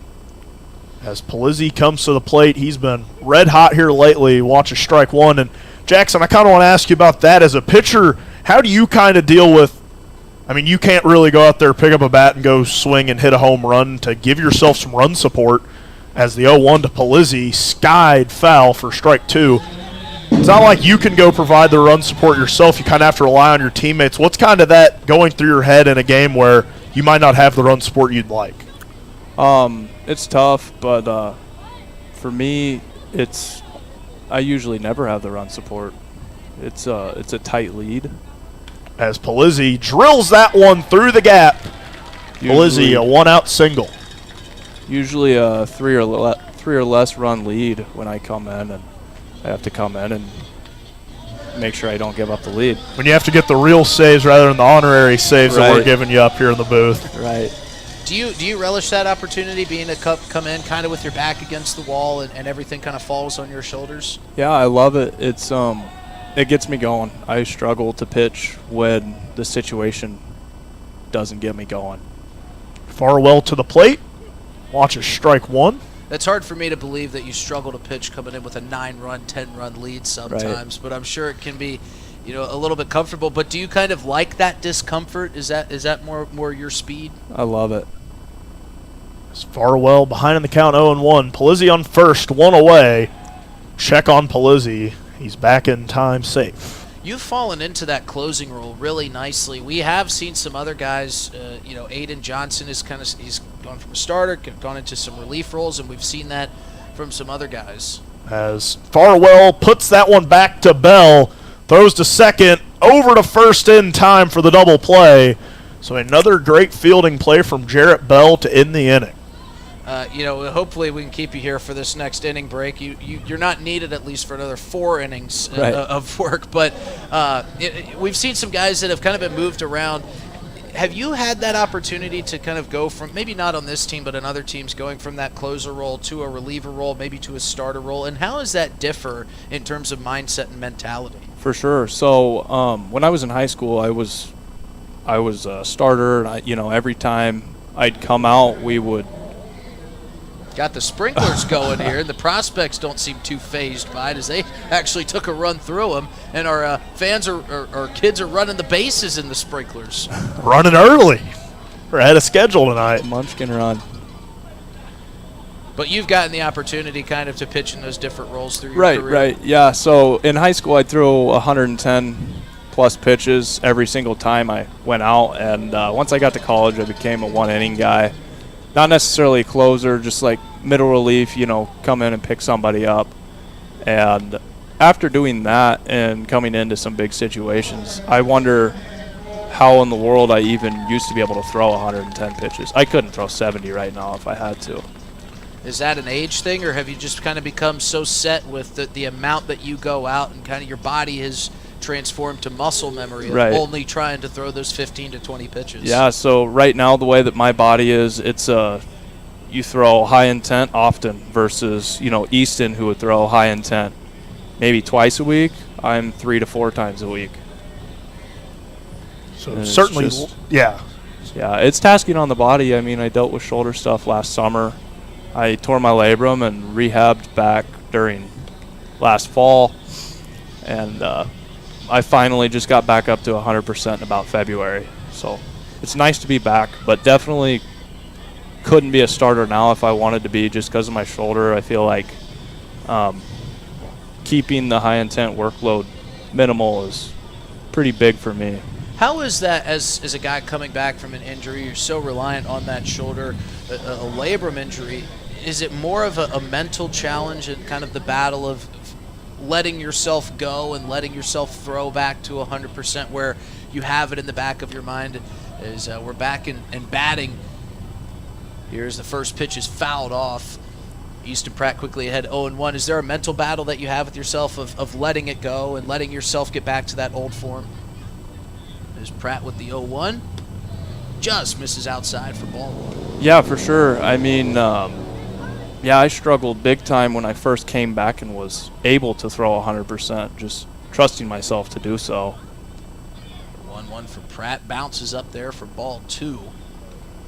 As we're at the bottom of the lineup here with Jake Smolinski, 9-1-2 due up here for the Prospects. See if Pratt can get back in this at bat here, behind 2-1. And the pitch is swung on and missed, evened up the count at 2-2. Something interesting we see is some guys like to work from the windup with bases empty. That's more the traditional way. A lot of guys work from the stretch with nobody up. Is that something that you learn early on as a pitcher? Is the 2-2 bounces in there for ball 3? Is that something? Is that a comfortability thing, or? Yeah, it is. For me, I'm a perma-stretch guy. Usually, guys throw from the windup and stretch in high school, and then their pitching coach comes in, and once they get to college and switch things up, just little fixes, Payoff pitch from Pratt bounced in there for ball 4. I used to get way too rotational out of my windup, and maybe I threw harder, but I'd miss glove side a lot. Once I switched to just throwing out of the stretch all the time, one, there wasn't an adjustment to be made once I went from windup to stretch whenever there was a guy on the base, and 2, I was just more consistent in the strike zone, so it was a good fix. Drew Borner will step in with a runner on first. Nobody out here in the top of the 5th. Prospects leading 2-0. Quick check on the runner. He's back sliding safely. And Jackson, tonight obviously being your last game in a Zap jersey, any message you want to tell the fans or maybe even your teammates who might be re-listening to this later? Yeah. See checks on the runner again. And if we've got tissues over there if this gets sentimental. No, I really enjoyed it. It was a lot of fun. I'm coming back next year. I'm going to do everything I can to try to get back. Breaking news, folks. Pratt fires one on the outside corner for strike 1. The community's great. The team culture is great. Once everybody's, once we're all firing, it's awesome. The 0-1 from Pratt here to Borner. was lifted high into center. Curiel tracking back at the warning track, turning, reaching his glove up, and it's over his head. That'll bounce off the wall. He'll fire it in. And Smolinski trying to make sure he didn't get doubled off. Kind of stayed put at second, but when that ball dropped, he made his way to third. So Pratt in a jam here. Runners on second and third with nobody out. But as we make our way into the second half, obviously you won't be here for the second half of the season. You got to get back to camp and get ready for your upcoming year. But does this feel like a team now, the way that the Zap are playing, that could make that playoff push and find their way into that second playoff spot? Yeah, absolutely. I think talent-wise, we are right up there in the top of the league, and it's just getting everything together all at the same time. Infield trotting in as the first pitch to Jackson Schumacher is fouled off into the netting. That was a quick change from Jamie Habiger, had his infield moving in as Easton Pratt was delivering that pitch. Yeah, some days we have good pitching and our hitters don't pick us up, and some days it's the other way around. Once we get that figured out and it's coming together. The 0-1 from Pratt just missing outside. Have you tried to bargain with Jamie Habiger at all? Picked up a bat and said, "Coach, let me take a couple halves. Let me get into that batter's box." So, what game was it? It was Spearfish when we were at Spearfish. Quinn was our DH, and he pitched right before I did. Here's the 1-1 from Pratt. Swung on and missed for strike two. How big would a strikeout here be for Easton Pratt? Yeah, so Quinn, he was the DH and pitched right before me, and that put me in a silly situation where I was going to have to pick up the bat for the first time in 2.5, 3 years. And you don't have a batting cage down in the clubhouse like some Right. places do, where you can go take a couple warm-up packs. We'll see if Pratt can get the batter here. The 1-2 pitch. Ball 2 off the plate. Good stop by Mason Lang. Yeah, but I actually got to take BP that game because we knew that there was a chance that happened. And, man, you could tell I hadn't swung for a few years. I was going to ask how that went. Swings weren't as crisp as you remember from your high school days.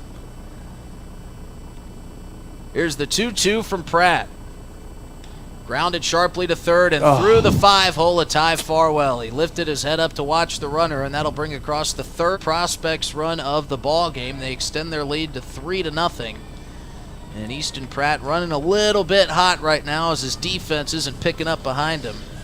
We'll see if the bats can pick it up for him when they come back up here at the bottom half of the fifth, but he's got some work to do. Runners on first and third with nobody out, and one already across here in the top half of the frame. But I'm sure you'll be staying tuned and watching these games on the Oahe Zap YouTube when you're back at school, trying to pick up your teammates. Is there a bond or a relationship with certain players that you've built that you felt like is longer lasting than just this summer league? As this one's fouled back into the caging. Oh yeah, with Caden, Baz, him and I are best buds, and same with Quinn. He's great. The four of us, including TJ, we've got super tight over the last few weeks, and there's.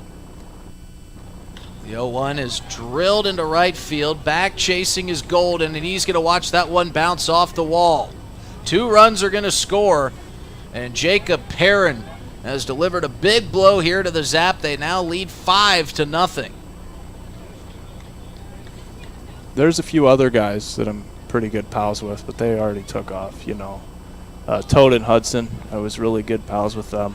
R.I.P. Toad. But, no, that's kind of my core group. Really close pals with them, but good buddies with everybody, Well,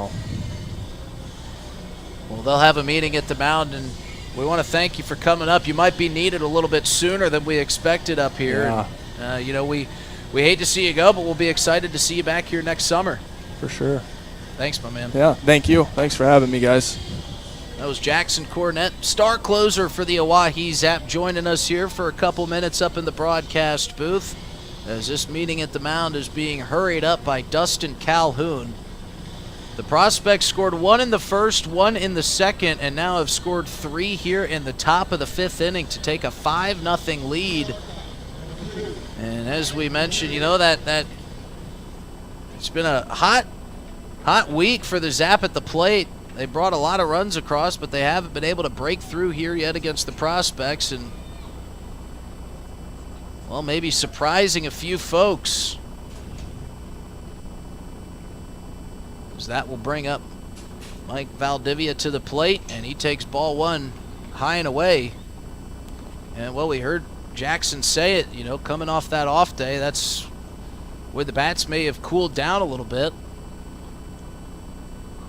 And Easton Pratt, maybe the ace of this Zap starting rotation, as that one's fouled off. And he's not having his best stuff here this afternoon. And it's another big inning when the Zap had kind of gone a few games without giving up one of those big frames, and this one kind of just feels crushing at this point. Still plenty of ball left to play, but the Zap have fallen behind, and they haven't really been able to get it going on either side, on offense or defense. That one from Pratt falls in there for strike two.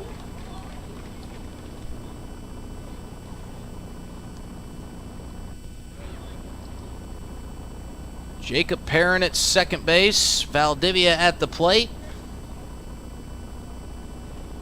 Easton Pratt will take a step off. He wants to reset and get his signs again from Mason Lang. This will be his 80th pitch of the ball game. And we see some movement down in the Zap bullpen. Here's the 1-2 for Pratt. Curve ball fouled off into the street. And we'll do it again. I believe that's A.J. Ponciano warming up for the Zap. Another guy in A.J. that's a starter/reliever. Kind of comes in whenever you need him. Deep breath from Pratt. The 1-2 is bounced in. Good stop by Mason Lang. But I think Easton Pratt will be the first to admit maybe didn't have his best stuff today. It's clear that condensation, that sweat that's been rolling down his hand is affecting some of these pitches. About 98 degrees this afternoon. Some shade has made its way out around Hyde Stadium as a cloud has moved across the sun. And that one bounces in, and he had him 1-2, and now it's a full count. Going back to what Jackson said, I mean, the harder you throw it, the harder it is to control. And if you got that sweat rolling down your hand and you might not already have the greatest control on it because you're throwing it so hard, it's going to make it easy to miss. So we'll see if Easton Pratt can salvage this at bat that he was ahead 1-2. Payoff pitches ripped down the first base line, but foul.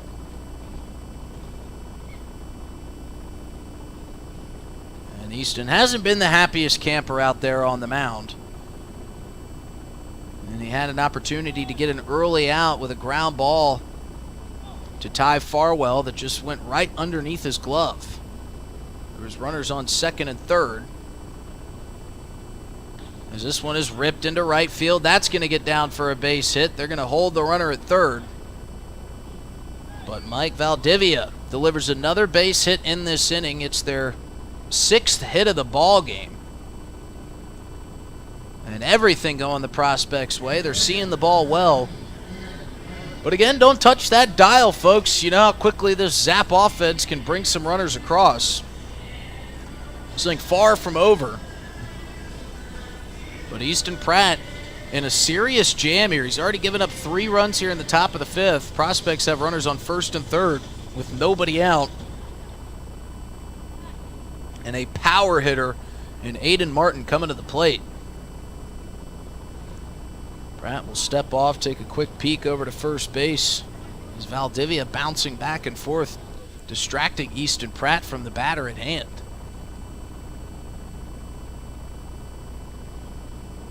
Now he's going to throw over. Polizzi kind of went through the motions of the tag. He was stepping back towards the middle of the infield, wanting to keep that runner at bay at third.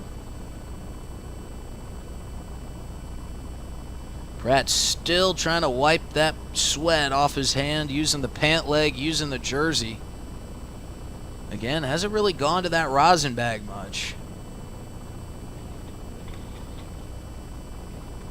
Here's the first pitch to Martin. That one lifted into right field. Easier play for Nick Golden. He's going to make the catch, but that's going to score another prospect runner.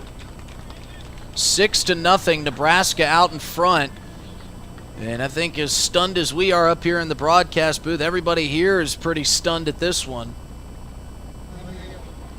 It's a prospect team that has given up football scores in the last 2 games. But now they are an extra point shy of a touchdown here in the top of the 5th. They're leading 6-0, scoring 4 here in the 5th after 1 in the 1st and 1 in the 2nd.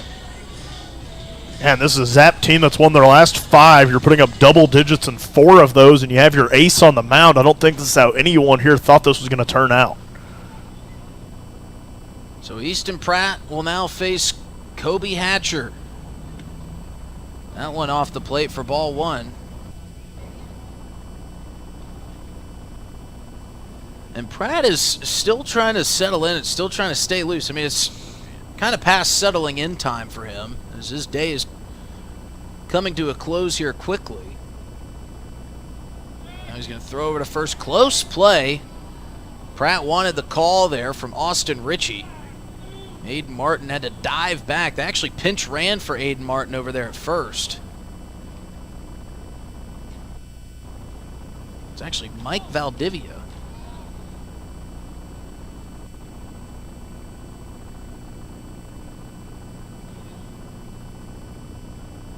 1-0, falls in for strike 1.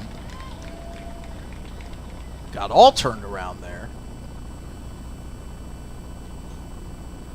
I'm so stunned I can't even follow and track who's on first base. Here's the 1-1 to Hatcher.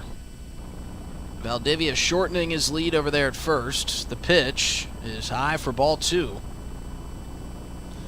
But seeing Easton Pratt, he's been making a lot of eye contact with that first base dugout. And that might be how now the dugout calling the pitches in these games,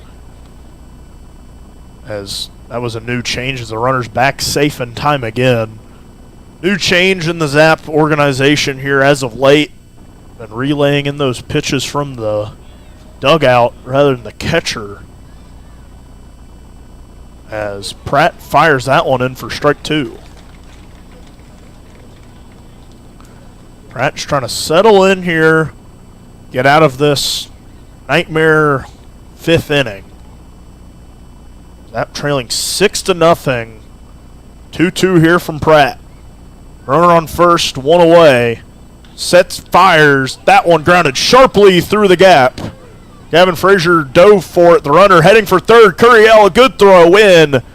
Throw takes Farwell off the bag. So everybody's safe. Runners on the corner, 1 away. As Pratt just cannot escape this jam. I think this might be the end of his outing. As Jamie Habiger trots out to the mound. I think it'll be the start of now A.J. Ponciano's day, inheriting the runners on the corners. As we're going to head to a quick commercial break here as the pitching change unfolds. Looking for happenings in Central South Dakota? The Pierre Area Chamber of Commerce Community Calendar is your go-to for all the latest events. From entertainment to local benefits, community activities, and more, there's something for everyone. Email your event to contactchamber@pierre.org and it will be listed on the weekly calendar. To view the calendar, go to www.pierre.org. Let's celebrate together in the heart of South Dakota. The Pierre Area Chamber of Commerce, connecting our community one event at a time. Doing a little spring cleaning at your house? I'm Val Keller, City of Pierre's Solid Waste Manager, letting you know the City Supply Swap program can help. We'll recycle cleaning supplies, paint, and other household chemicals you don't want anymore. Plus, you're free to take any products other people dropped off for recycling. The swap program helps our customers and keeps things out of our landfill. Supplies we accept include stains and sealers, pesticides, pool chemicals, typical cleaning agents, as well as oil-based paint, latex paint, and spray paint. For additional information, call 605-773-7434. Again, that's 773-7434 for more information about recycling your household supplies and paint.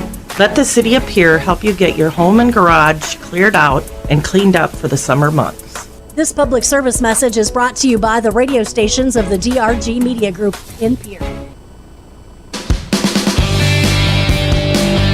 A.J. Ponciano on the mound, trying to get the Zap out of a tricky jam here in the top of the 5th. Zap rolling into tonight on a 5-game winning streak. They got yesterday off. And early morning with the pancake feed. Wondering if the Zap's trying to shake off some of that slugginess, as it has not been the day that anybody has imagined. Nebraska prospects coming into tonight losing in some very lopsided run rules out in Spearfish. And then tonight, really giving it to the Zap. A 4-run 5th frame has them leading 6-0 as Ponciano inherits it, trying to calm this team down a bit. We've seen some teams when they've been trailing big have some huge performances out of a reliever that kind of gives them that steadiness they need on the mound.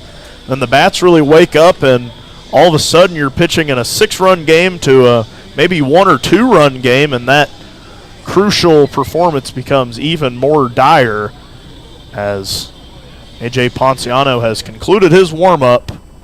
We will get back underway here. Runners on first and third, 1 away.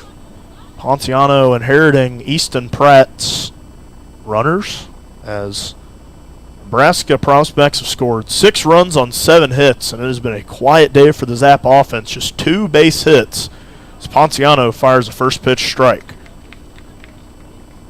This Nebraska prospects team having some issues with injuries, not the deepest roster they have put out this year. Only a few designated pitchers on this team as Ponciano fires for ball 1. And it has been an outstanding outing out on the bump for Jarrett Bell. Through 4 innings, 37 pitches, just 1 strikeout, but has been just crucial to the success of this prospect team as Ponciano misses for ball 2. As Zap trying to get out of this jam, this 5th inning has just not ended for them. Just unable to get out of it at any turn. The 2-1 chop towards Poograss. Goes to second to Frazier, turning to first in time. The Zap get a huge double play to finally end the 5th. And at probably their most crucial point to get out of an inning and try to get these bats alive, the Zap trying to find their way back into this one. They trail 6-0. Thinking of travel, Pierre Regional Airport offers non-stop flights to Denver. Starting August 1st, book your destination at United.com. With United Mileage Plus, you can save more by earning miles when you fly from Pierre Regional Airport. 1-hour flights to Denver and the world beyond. Avoid the crowds, avoid the drive, and enjoy free parking when you fly from Pierre Regional Airport. United Airlines in Pierre starting August 1st. Skip the drive. Fly from Pierre. We're good at making excuses for things we don't want to do. I can't work late because my cat has a job interview. Unfortunately, we're also good at making excuses for things we shouldn't do, like driving drunk. There's nothing on the back roads but cows. The truth is, there's no good reason to drink and drive. Not even if you stick to the back roads. If you drink, don't drive. No excuses. Brought to you by the South Dakota Office of Highway Safety, South Dakota Broadcasters Association, and this station. If you're interested in becoming a valued sponsor of an Oahe Zap broadcast, you can contact us for more information at sports@dakotaradiogroup.com or call us at 605-224-8686.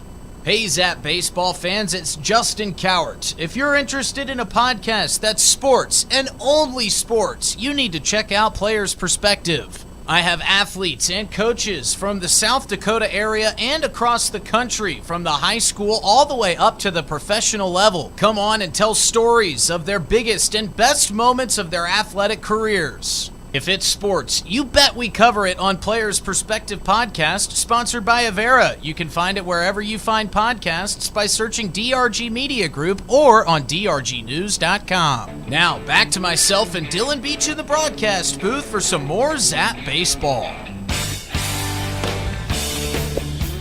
Zap are going to try to chip away at this lead here. They trail 6-0. Sorry for our radio listeners. Been dealing with some technical difficulties.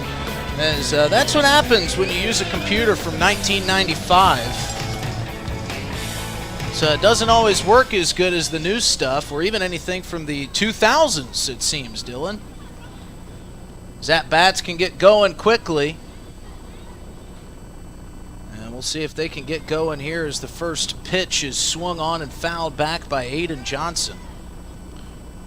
I'm not sure if the Zap are just seeing the ball massively after they've been hitting so well here lately, but just not taking a whole lot of pitches here today. Well, Jarrett Bell's been dealing. And that one will be taken off the plate for ball one. He's just about to throw his 40th pitch of the ball game, and here we are on the bottom of the fifth. Well, if the Zap are upset, they can take it out on my computer office space style, or as that one is lifted into left field, into the corner. Chasing it over is Kobe Hatcher, and he'll make the first out. It's not been a problem of making contact for the Zap, but it's been good defense, but even more spectacular pitching by Jarrett Bell. Hasn't thrown a walk, or hasn't issued a walk yet. Only given up 2 hits. He has just been incredible out there on the bump. So, you know, you really don't need that many pitchers when your starter can go like he's been going.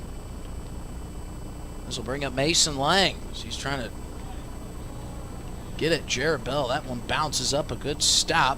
Back by Corey Kozad behind the plate.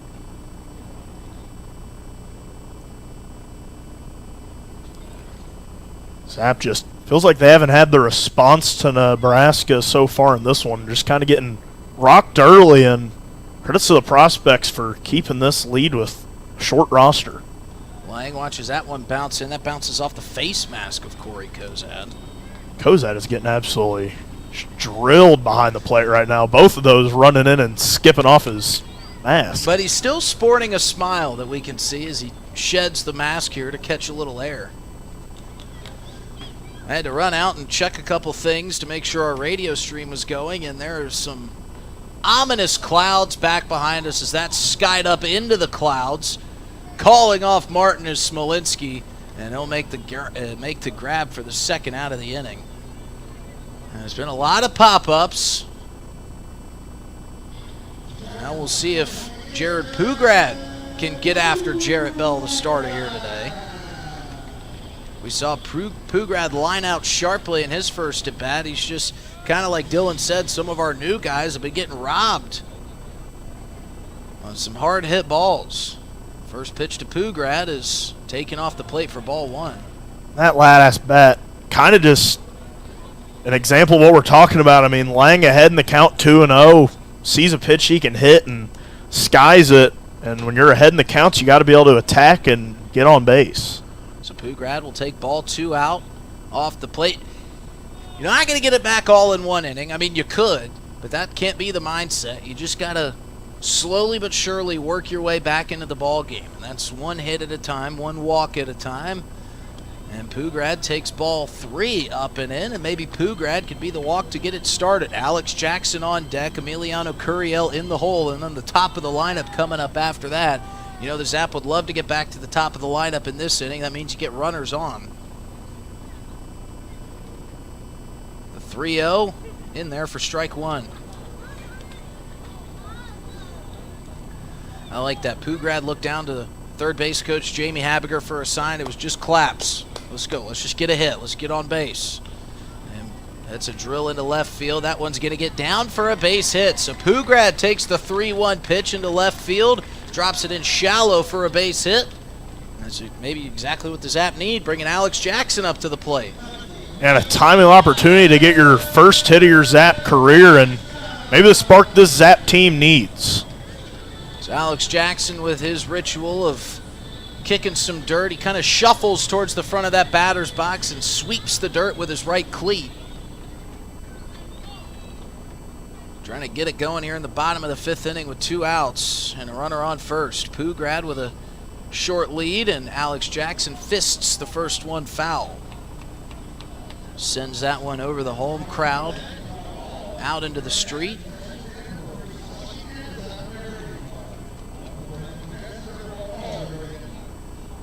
Jarrett Bell working quickly again. Quick peek over the left shoulder, and now a soft toss over to first base. That one almost got by Aiden Martin. He took so much off of it that it barely got to Aiden Martin at first. I think he turned and saw Pugrad already diving back and decided, I don't need to throw this hard. There's going to be no play. And he almost threw it past his first baseman. Jackson fouls that one off, and it's quickly 0-2. Credit to Bell, man. It just feels like he has been ahead on every batter he's faced today, and he only has 1 strikeout to show for it, which kind of a credit to how many balls the Zap are putting in play. It's just they're not hit hard enough. As Jackson takes that one off the plate for ball 2. Or excuse me, ball 1. It's a 1-2 count with 2 outs. And yeah, credit to the prospect defense. They haven't had to make any Sports Center top 10 plays, as everything's been softly hit. And Alex Jackson, with just a half-effort swing trying to stay alive, couldn't get on top of it, and that's the 3rd out of the inning. So the Zap still coming up empty. They trail 6-0 as we head to the top of the 6th here at Hyde Stadium. Hey, it's your phone talking. Yeah, your phone. You know, that thing you're constantly picking up and poking around. Listen, when you're behind the wheel, would you please give me a break? You'll have plenty of time for your TikToks and, I don't know, texting your friends after you put it in park. Distracted driving, friend. No joke. One quick text or social media feed can cause a crash. And hey, I don't want any part of that. You got someplace to be. And trust me, I'll enjoy it at downtime. Brought to you by the South Dakota Office of Highway Safety and its station. Dunes Golf is celebrating their 30th anniversary this summer. They look forward to seeing old friends and new acquaintances on the driving range and on the course throughout the summer. Play 9 or 18 holes. Pay by the round. Save with a punch card or become a member for unlimited play. Dunes Golf is a great location for group outings or a summer play day. Call 605-223-2525 or see golfdunes.com. Just 1 mile north of Fort Pierre on Highway 1806. Dunes Golf. Thinking of travel, Pierre Regional Airport offers nonstop flights from Pierre to Denver. From there, you can fly anywhere. Book to your destination and check bags through on United, Delta, or American Airlines. 1-hour flights on 50-passenger jets to Denver, then connecting to your destination. Save travel time and money, avoid the crowds, and free parking when you fly from Pierre Regional Airport. Skip the drive. Fly from Pierre Regional Airport. Looking for happenings in Central South Dakota? The Pierre Area Chamber of Commerce Community Calendar is your go-to for all the latest events. From entertainment to local benefits, community activities, and more, there's something for everyone. Email your event to contactchamber@pierre.org and it will be listed on the weekly calendar. To view the calendar, go to www.pierre.org. Let's celebrate together in the heart of South Dakota. The Pierre Area Chamber of Commerce, connecting our community one event at a time. Zap trying to keep the deficit where it's at. AJ Ponciano back out on the bump. He got out of that jam with a double play in the 5th. We'll see how he does in his first full inning of action here today. Ponciano, oftentimes this season starting for the Zap, but coming out of the bullpen here today, trying to give them some sort of momentum versus this prospect side. They trail 6-0 right now as Ponciano misses for ball 1. Well, Jackson Cornett said it. He said, coming off an off day, our bats usually stay silent until the 6th or 7th inning. So this is right in that sweet spot that Jackson Cornett was talking about. 1-0 here from Ponciano. Sets, fires. That one runs inside for ball 2. And A.J. Ponciano is trying to weather this storm right now for the Zap, as it has just not been their day at the ballpark. They were riding so high on a 5-game win streak coming into the start of the second half. The 2-0 from Ponciano swung on and missed for strike one. And it can all just take one good at bat from the Zap, get that leadoff hitter getting on via walk or something of that nature. But that's usually all you need to do is just get a guy on. 2-1 from Ponciano, swung on and missed again for strike two. And also maybe a 1-2-3 inning out of your reliever, A.J. Ponciano, could get the momentum shifted a little bit. Zap still yet to have drawn a walk. 3 hits, 3 runners on. Only giving up 3 walks themselves, but it was not the day Pratt would have liked on the mound. The 2-2 from Ponciano, drilled back the other way to left field. That one going to get down for extra bases. Jackson in pursuit of it. Going to throw the relay in, stops the runner at second. Ponciano in a 2-strike count. A nice piece of hitting there from the prospects to punish him for a leadoff double. And how frustrating is that? You throw a couple good pitches and then you just leave one hanging over the plate with 2 strikes. One that Ponciano will definitely wish he has back. A really nice piece of hitting from Cody Cizek there for the leadoff double. And it feels like the momentum hasn't been with the Zap at all in this ball game. Nebraska jumped out to an early 1-0 and 2-0 lead for that big 4-run fifth. As Ponciano comes set, fires that one, chopped towards Pugrad. Going to take a nice throw, and he bobbles it. Everybody's safe. Pugrad was charging towards his right, just couldn't get the ball out of his glove in time. And there's been a little bit of that here today, too. Opportunities to make some plays and then just kind of fumbling and not able to get the ball out of your glove. Maybe it feels like the Zap sleptwalk into this one just a bit. Can't blame him. It's been a long stretch, a lot of games in the last 7 days. Zap defense showing bunt here. Palizzi well above that first base bag as that one swung on for strike one. Zap, it's been a long stretch and a much-needed day off yesterday. An early morning with the pancake feed. Zap just looking a bit sluggish out on the ballpark today with what I would consider their full-strength lineup at this point in the season as that one swung on for strike two. Ponciano quickly ahead in the count. Feels like the Zap might still be on their off day. Feels like it certainly has ran over from yesterday into today. As Ponciano trying to get some momentum here. Runners on first and second, nobody out. He sets for the 0-2 offering. That one missing off the plate for ball one. A.J. Ponciano has typically thrown what many would consider an opener in these games. He started games, but they've typically been about 3, maybe 4 innings and really turned into a bullpen day as he misses low for ball two. Count evened up at 2 apiece. Saw Ponciano pitch in one of those games versus Fremont where we saw a different pitcher every inning for the Zap after he stepped off the mound. He's not a starter who will go too terribly deep into a ball game, so nice couple of innings here for the Zap could be in order. The 2-2 clobbered to left field. Jackson giving chase and making the incredible snag at the warning track. Alex Jackson really waking up offensively and defensively here as of late, and that's another one for the highlight reel. And I know it's only the top of the 6th inning, but in a 6-run deficit, he might have saved the game right there with that. If that gets over his head, you're looking at easily 1, maybe even 2 runs scored. What a play from Jackson, one of the many highlight reel plays we've seen this season.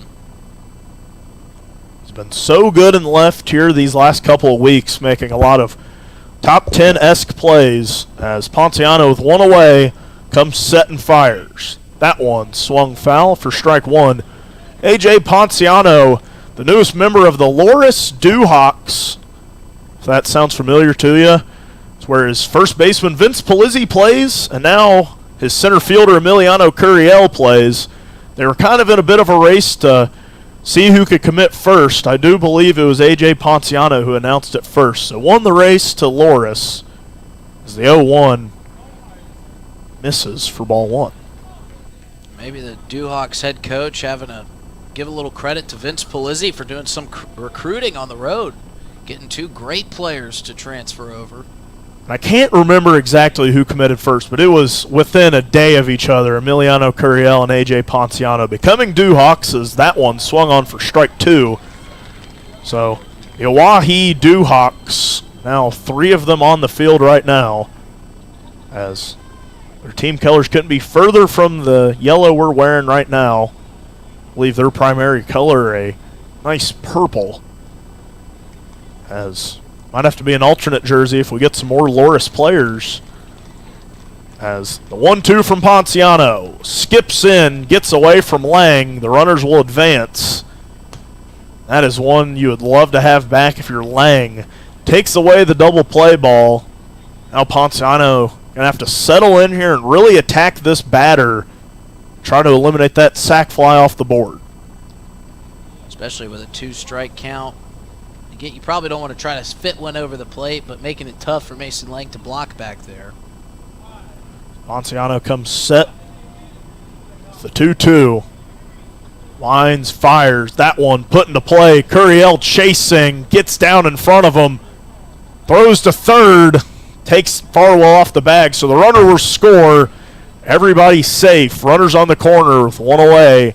A 7-0 lead here for the Prospects. And Curiel actually started to break backwards before he started charging forward. And when he stepped to come forward, his foot slipped out from underneath him. I'm not sure if he misread that ball off the bat or what happened, but a very uncharacteristic misread from Emiliano Curiel in center field. As scores a run for the Prospects, their first of the top of the 6th. 1 away, runners on the corner for Ponciano. In there for ball 1. Just missed a bit off the plate. And credit to the Prospects, they have really showed up today after a couple of just lopsided contests out in Spearfish. The 1-0, runs inside, catches the batter. Just like that, A.J. Ponciano has the bases loaded with 1 away. No action in the Zap bullpen right now as Coach Habiger is going to come out and have a conversation with his relief pitcher. As this game moves along, it feels more and more like one that, Zap will want to go out into right field, take the whole game tape, and just dig a hole and bury it. But maybe, this is a good learning lesson for the Zap if they're not able to climb out of this 7-run hole of, what can happen when you take your focus off of the next game at hand. They're probably riding high off that 5-game win streak. They're probably thinking, looking at the Prospects' last 2 games, that this would be a pretty easy team to get the better of. This is a Prospect team full of college hitters, full of a couple good pitchers, including Jarrett Bell, has been outstanding today. They've hit the ball really well. They've put a lot in play. They made you work defensively. And maybe a good lesson for the Zap that you cannot take anybody lightly in this league. And we mentioned it so many times during that Casper series on how some of those games felt like must-wins just to kind of right the ship for the Zap. And with the second half starting today and a chance to where you could really get off to a hot start versus what seems to be an easier schedule than what you faced, felt like an opportunity you really needed to seize. So they trail 7-0, bases loaded. So that one swung on a miss for strike 1 from Valdivia. Zap defense shading very heavily towards home plate. Trying to gun the runner at the plate will allow everyone to get a much bigger lead off. So the 0-1 put into play, and that one right where Frazier would have been, that one going to score 2. And the Prospects jump out to a 9-0 lead here at Hyde Stadium. 9 runs on 10 hits. The Zap have hit the ball 3 times. They've had 2 errors, no runs today. And if they're not careful, we might see a run rule the opposite direction than the home team was hoping for this afternoon. Just feels like It's an avalanche. it's just an avalanche of things that, the Zap kind of came in dragging their feet. The prospects have taken full advantage. You just have to tip your cap to the visiting squad today. 0-0 from Ponciano. In there for strike one. Gets away from Lang for a second, but recovers. The runners stay put. Just a bit of a Kafka-esque nightmare here today for the Zap. It's not the way they wanted today to go, especially the first half of the first day of the second half, rather. And you'd love to jump out to a 1-0 record when you wipe that record clean as that one misses for ball two. I should say ball one. Just trusting the scoreboard operator, but the first one was in there for strike one. So Ponciano even in the count. Runners on first and second, one away. Comes set, fires, and that one skips past Lang. Runners will both advance. Double play ball is now off. Yeah, I'm struggling to find a bright spot from the Zap here this afternoon. Maybe Jackson Cornett's interview. I think, yeah, that was exciting. He said some good stuff. As probably not the last day he wanted in a Zap uniform either. I'm sure he was imagining a ninth inning where he'd get to come in and close this game, as that one drilled towards left. Jackson settles under it, makes the play. The 10th run will come across for the prospects. Zap trading and out for a run there. A 3-0 count from Ponciano. What a tough last two frames. Not the start that Easton Pratt wanted, as he gave up a handful of runs, and A.J. Ponciano coming into a difficult situation as well, and he hasn't really been able to get his footing underneath him. As he comes set with two away, runner on second. Hatcher at the plate. Ponciano fires in there for strike one. Now this has got to feel great if you're a Nebraska prospect. After the way the last two games have gone, to be able to come out and hit the ball this way, score runs almost at will. The 0-1 from Ponciano misses inside for ball one. And I'm sure that they had been following Game Changer and seen the tear the Zap have been on lately. And just not a great day for the Zap in any aspect of the game. The 1-1 chopped towards Frazier, charging and firing to Polizzi for the third out of the inning. So the Zap finally get out of it. They find themselves trailing 10-0 here at Hyde Stadium. The summer is here, and you know what that means. The Oahe Zap are back, and we at DRG Media Group are bringing you coverage of every Zap home game all summer long. You can hear all the home Zap games on River 92.7, or you can watch them live on drgnews.com at the River 92.7 station page. The Zap are offering you fans something new every single night. So get out to Hyde Stadium for some Zap baseball this summer. Purchase your tickets on oahezap.com or buy them at the box office. If you can't make it to the game, we've got you covered on River 92.7 Oahe Zap Baseball, brought to you by DRG Media Group.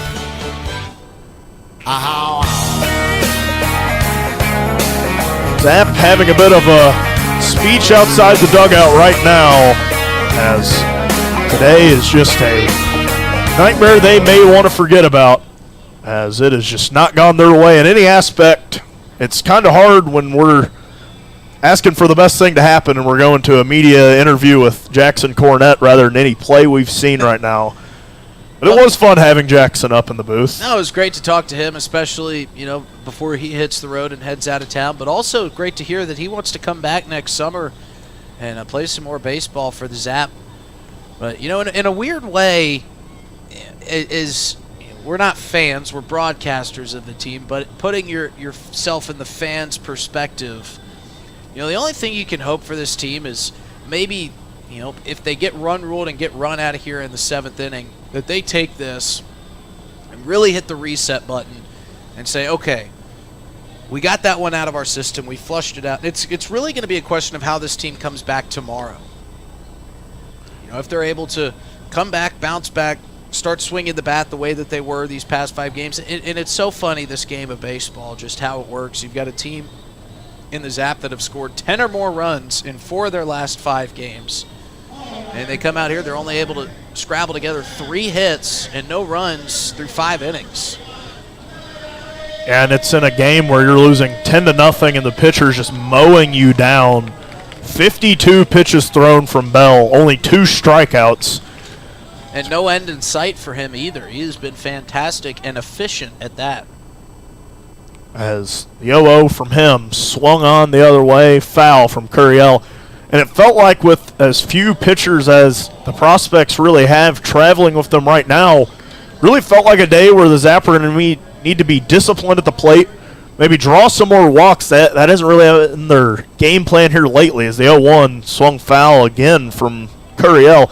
Feels like that hasn't really been their game plan as of late, but today it really wasn't in the cards either. Not seeing a lot of pitches and not going down swinging or looking, but putting some softballs into play early in these counts as Curiel goes down looking.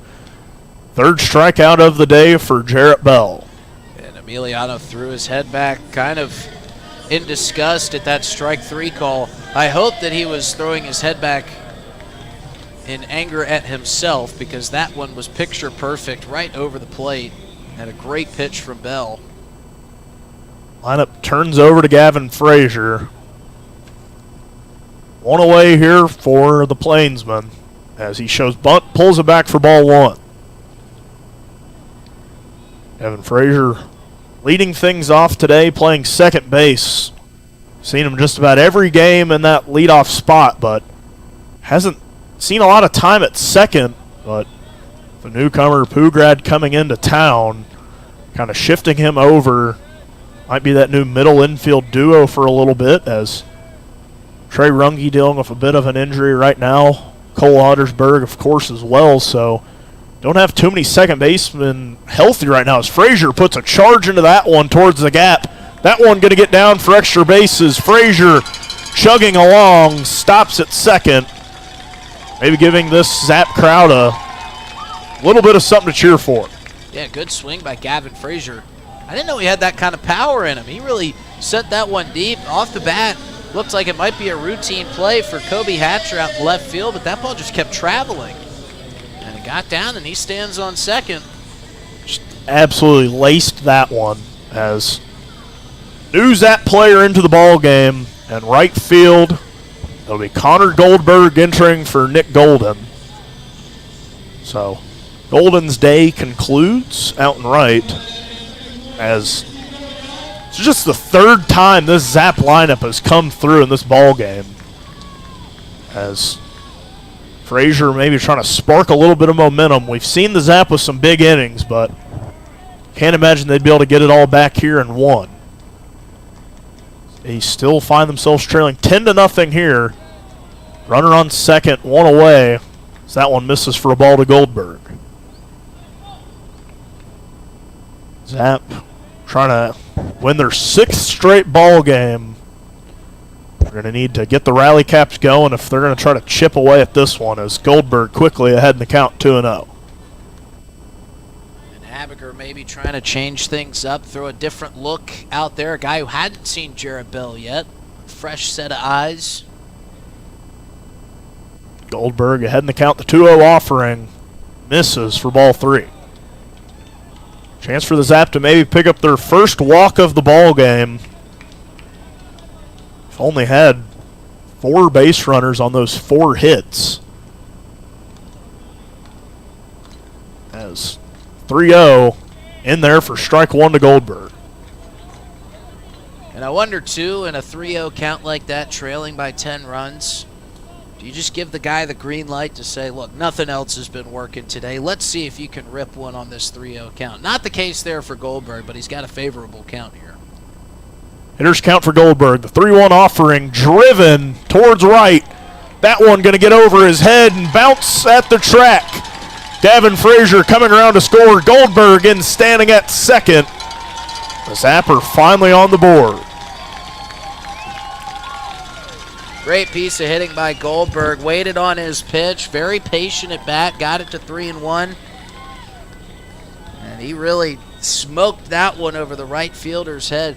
It's tough to have that kind of power going to the opposite field, but that move by Jamie Habiger working.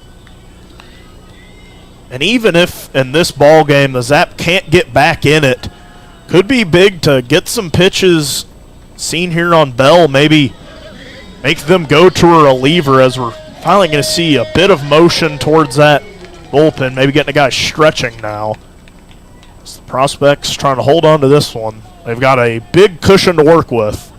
As Polizzi to the plate watches strike one. 5 hits for the Zap. Back-to-back doubles doing the damage and getting on the board. If you listen to the crowd, you wouldn't think it's a 10-1 ball game, but still trying to will their Zap across the finish line. As Polizzi skies that one towards right. First baseman giving chase, trying to make the basket catch, and unable to. Martin trying to wheel in that foul ball, but Polizzi goes behind in the count 0-2. Would have been a flashy play over there from Aiden Martin. We saw the nice play made over there by the shortstop. And Mike Valdivia earlier making that over-the-shoulder basket catch. And what felt like a kind of unnecessary one. It felt like he had plenty of time to turn around on, but a nice play regardless. As Goldberg dancing around at second. The 0-2 to Polizzi, outside for ball one. And all day it has been just a scorching heat with the sun out. And all of a sudden it has just got very dark at the ballpark. The lights are much needed now at 8 o'clock. As Polizzi drills that one back the other way. Foul. Just kept drifting foul. The wind was kind of blowing, trying to help that one, but would have needed some 100-mile-an-hour gusts to keep that one in play. Well, like I mentioned, when I went over to outside to make sure that my computer, which was also the first computer ever made, believe it or not, was working correctly, I saw some very dark clouds rolling in. So 1-2 to Polizzi. Misses high for ball two. And now with that breeze picking up substantially, there definitely seems to be some weather moving in. So maybe the prospects can start doing some time-killing efforts, let this rain roll in. 2-2 to Polizzi. Swung on and missed. Polizzi swinging out of the batter's box there. Went chasing and goes down for the second out of the inning. All they got to do is hang on. This game's official now. And we know that any substantial rain will end up ending the game or postponing it to a later date. Because when it rains, this infield collects water very quickly. As Farwell to the plate, 2 away, slices that one foul down the left field line. Nice play made by the pitcher warming up down there in the prospect bullpen. As another great play for the prospects. That one won't give them any extra runs, but they've scored plenty of those here today. So they lead 10-1.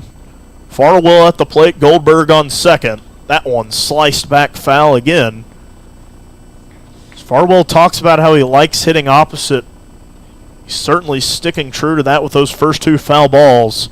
So behind in the count 0-2. 2 away here for the Zap. Trying to chip away at this 9-run deficit.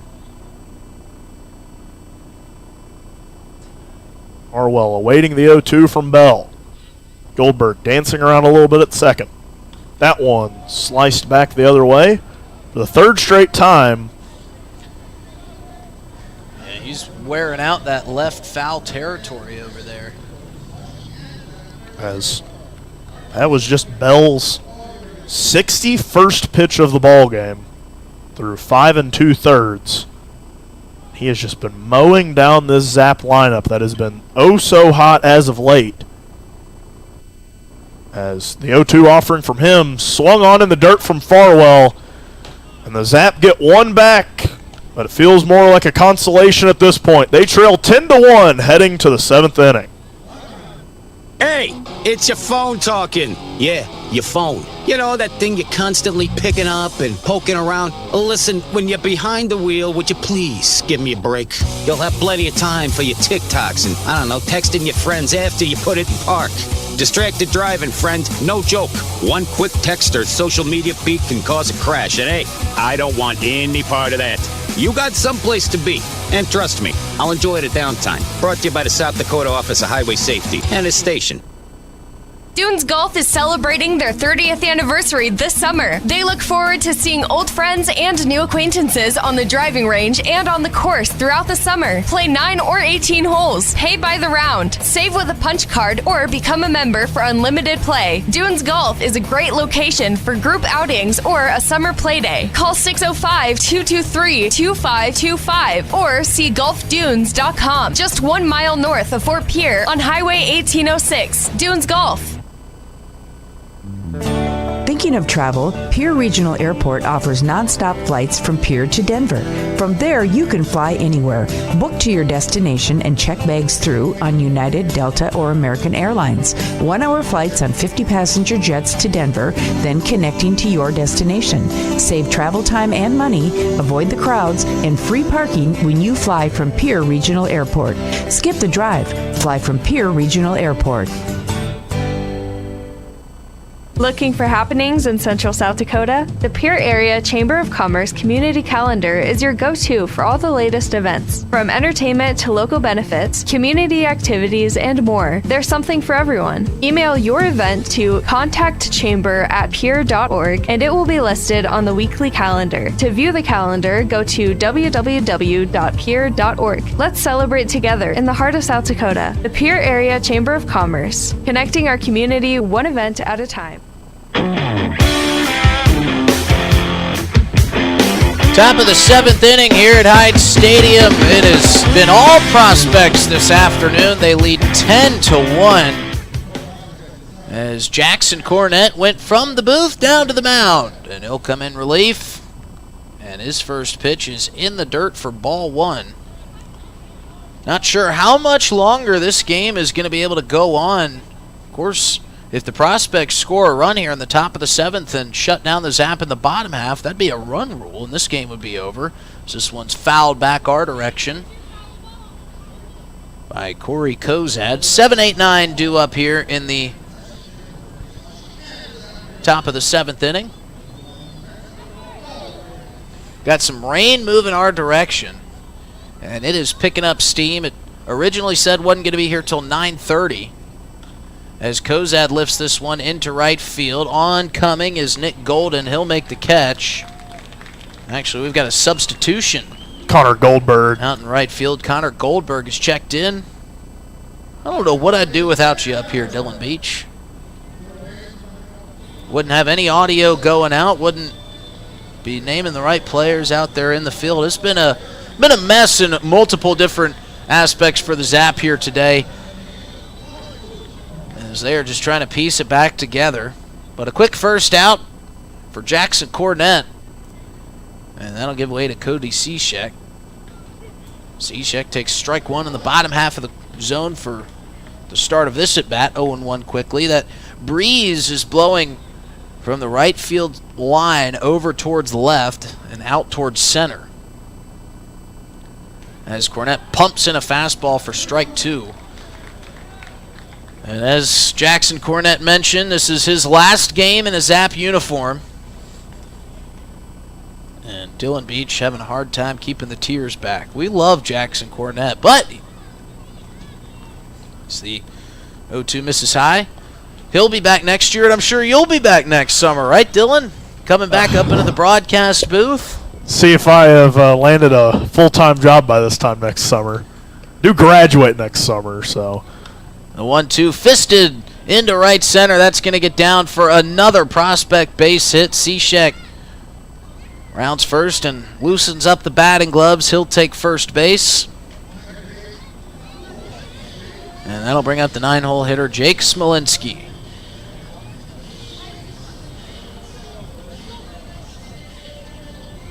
And as we mentioned, it was beautiful. I mean, just sun dousing Hyde Stadium here early. It was hot. We had fans trying to cool themselves down as Cornette delivers that one in for strike one.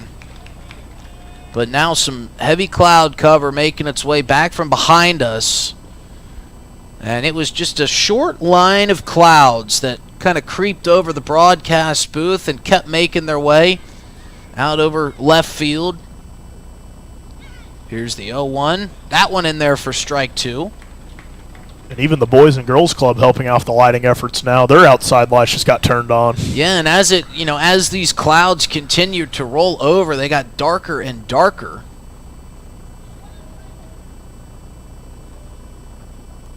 As Cornette comes set with the 0-2 pitch. Checks over at first base, backsliding safely is Cishek.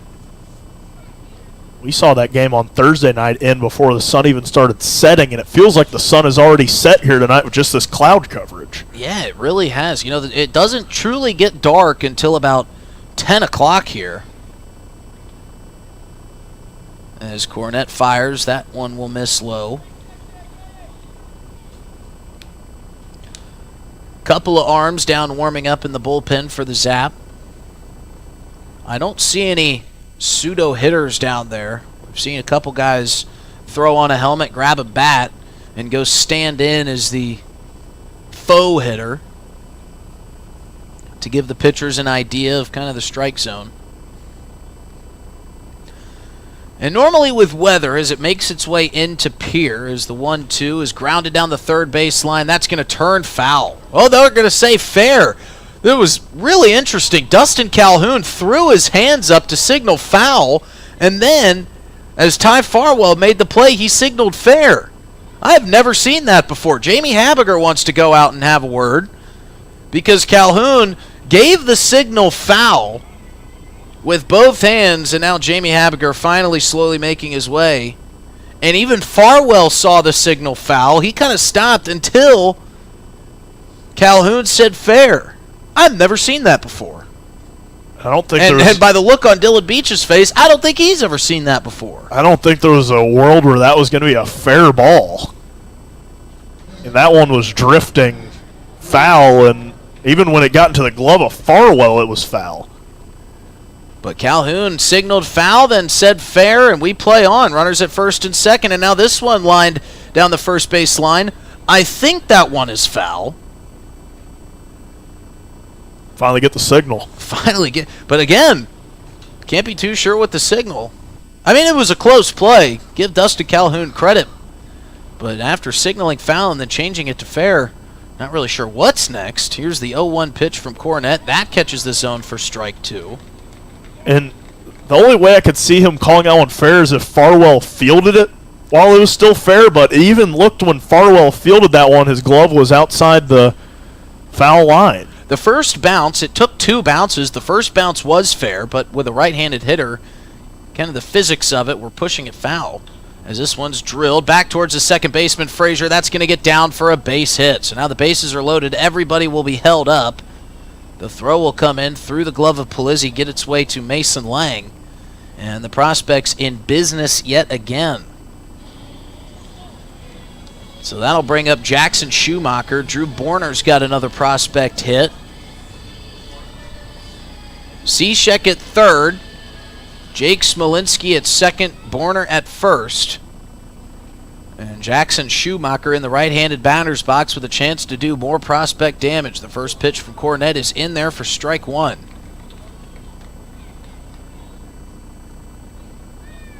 Infield is in. Everybody standing on the skirt of the grass for the Oahe Zap. Cornette's second pitch off the plate for ball one.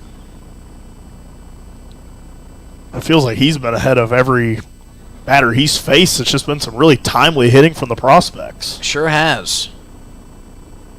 And they've been soft hits, too. Nothing really ripped for the prospects against Jackson Cornette. He misses low. That's ball two. With how much power he throws, too, it's not like they're barreling these up. It's kind of just off maybe the ends, maybe off the top of these bats, and there's finding real estate. And Cornette joined us for the latter half of the third and the fourth inning, as that one runs inside for ball three. And, we were kind of joking when we parted ways with him. We said, hey, we don't want to keep you up here. You might be needed sooner rather than later. And we said that kind of tongue-in-cheek, but here he is. In the top half of the 7th, the 3-1 pitch is lined down the right field line, giving chase. And watching that one drop foul is Connor Goldberg. And he was on his horse trying to get to that one. Count is run full.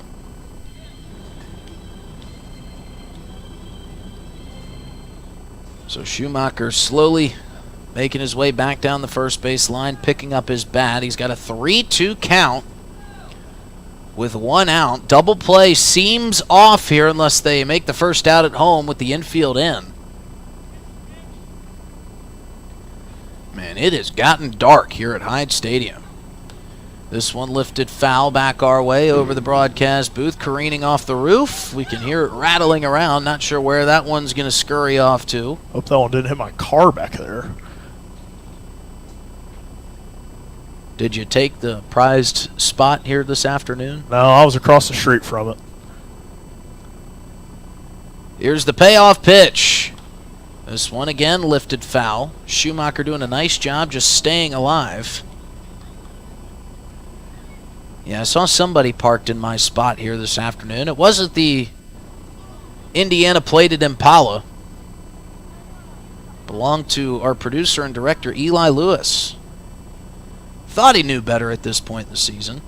3-2 pitch is swung on and missed by Jackson Schumacher, and he goes down swinging. So a good at-bat by Schumacher just to stay alive comes to an end with a swinging strikeout, and that's the second out of the inning.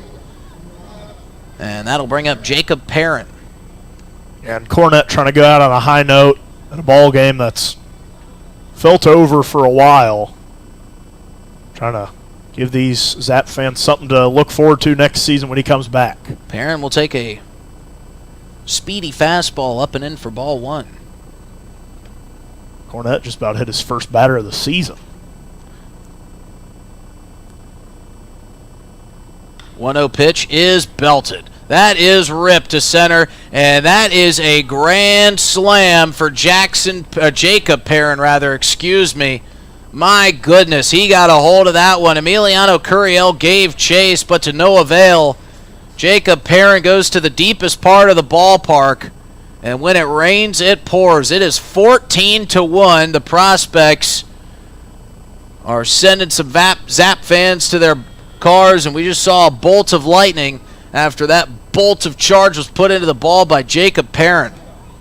I don't even know if the ump saw it. Well, our first base umpire, Austin Ritchie's going to have a chat with the first base coach for the Prospects. But unless the Zap can do something they haven't done all night, score some runs at the bottom of the 7th inning, this one's all but over.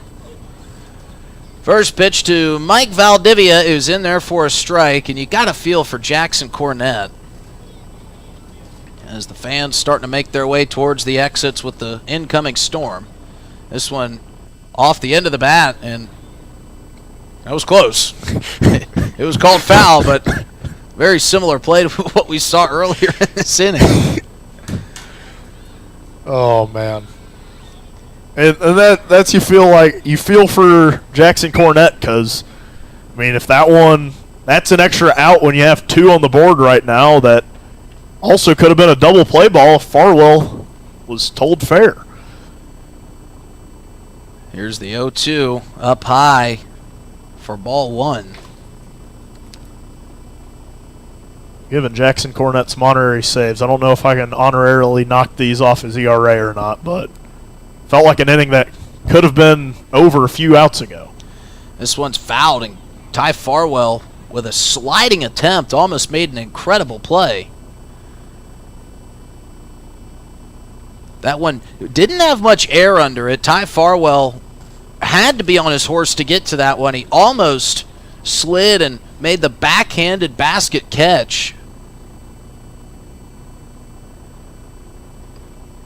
As the 1-2 is in there for strike 3. So Valdivia goes down looking, but it's the 3rd straight 4-run inning for the Nebraska Prospects And they lead 14-1 as Jackson Cornett makes his way off the mound for what could be the final time as a Zap ball player here in 2025. Zap will come up in the bottom of the 7th, trying to stay alive here at Hyde Stadium. We'll be back after this short break on River 92.7. The summer is here, and you know what that means. The Oahe Zap are back, and we at DRG Media Group are bringing you coverage of every Zap home game all summer long. You can hear all the home Zap games on River 92.7, or you can watch them live on drgnews.com at the River 92.7 station page. The Zap are offering you fans something new every single night. So get out to Hyde Stadium for some Zap baseball this summer. Purchase your tickets on oahezap.com or buy them at the box office. If you can't make it to the game, we've got you covered on River 92.7 Oahe Zap Baseball, brought to you by DRG Media Group.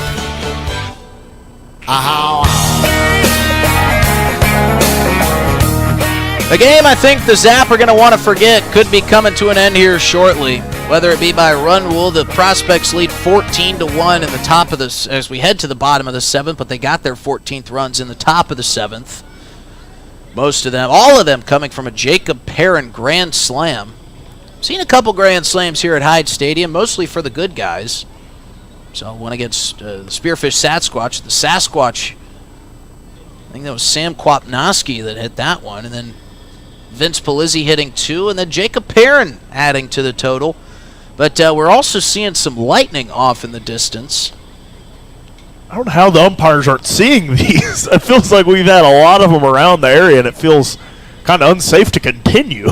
It sure does, but they're continuing on as Jamie Habiger is going to have a quick chat here with Dustin Calhoun. Big metal grandstand, big lake right next to us. Feels like a great place to be for some lightning. A lot of conductors around. Yeah, it feels like an awesome place to be, kind of sitting with all this lightning around. But the hot Jarrett Bell back on the mound, and a first pitch swing by Aiden Johnson is sent into the left field corner, and Aiden Johnson is going to leave the ballpark. How about that swing? There's bolts of lightning going on all around us, and a charge by Aiden Johnson scores the second Zap run of the ball game. Might be a moot point at this point, but Aiden Johnson, with light tower power, leaves the ballpark, and he'll touch them all. Third homer of the year for Aiden Johnson, but that one was a Chris Paul hits a big 3 type homer. So that'll bring up Mason Lang. Unless that's the one that starts the 15-run rally. And now I see Alex Sheets sprinting over to the third base side. Looks like he's going to have a chat with Jamie Habiger, as this one's lifted foul by Mason Lang. 0-2 count quickly to Lang. And I'm curious what they would do with this game. I mean, it would be official. They are playing again tomorrow afternoon, we believe. And as Bell comes set with the 0-2, lifted foul by Lang again. Alex Sheets kind of blending in with the Prospects over there. Sheets is wearing their white Oahe Zap uniform, or the top half at least. Bell with the 0-2. Lifted high down the left field line, curling and foul. It just does look like he's just part of their team down there. The only thing giving him away is, one, his jersey's unbuttoned. He's going Hasselhoff. And he's wearing the blue Zap cap. He's been telling us how bad he wants to pitch this year. I didn't think he'd take it this far. Well, look, he's even leaning on the railing and chatting with some Prospect players, as if he's just one of the gang. Here's the 0-2 pitch to Lang. That one's high for ball 1. Maybe he's telling him the dinner menu for tonight. Sloppy Joe's. It feels like that's always on the menu here in Pierce, South Dakota. Here's the 1-2 to Lang. Grounded towards the second base side. That one's going to be fielded by Smolinski, and on his way to first, but not in time. So Mason Lang legs out the infield single. Smolinski with a slow ground ball hit his way. Couldn't get it out of the glove in time, and there's some more lightning just tattooing the top of the hills. And all of our umpires are just turning a blind eye. So Jared Pugrad will step in. He'll take ball one on the outside corner. Seems like everybody in the ballpark is seeing these lightning bolts except for the umpires. The 1-0 pitch to Pugrad is grounded. This could be two. On to second for one. Smolinski to first. Not in time. That gets away from the first baseman. It bounces right back, and the throw to second is in time. What a fortuitous bounce for Aiden Martin. It bounced off the netting of the Zap dugout like it hit a brick wall. And Pugrad trying to be aggressive, as now the infield is getting lit up with some of these lightning bolts. And now we're going to have a meeting at the mound. But that is maybe one of the most obscure double plays we'll ever see. Valdivia tossed to Smolinski at second very softly. That was the easy part of the double play. The throw to first drew Aiden Martin off the bag. It got by him. Pugrad seeing that, rounded first and headed for second like it was a ball hit to the left center gap and tried to take second. But it bounced perfectly to Martin. He fired to second. Valdivia was waiting, and the tag beat him, well, by about 10 feet. Zapper down to their final out here in the bottom of the 7th inning, trailing 14-2. And Jake Daly has climbed into the batter's box as the last hope for the Zap. The 1-0 pitch, swung on and missed, way up in the zone for strike one.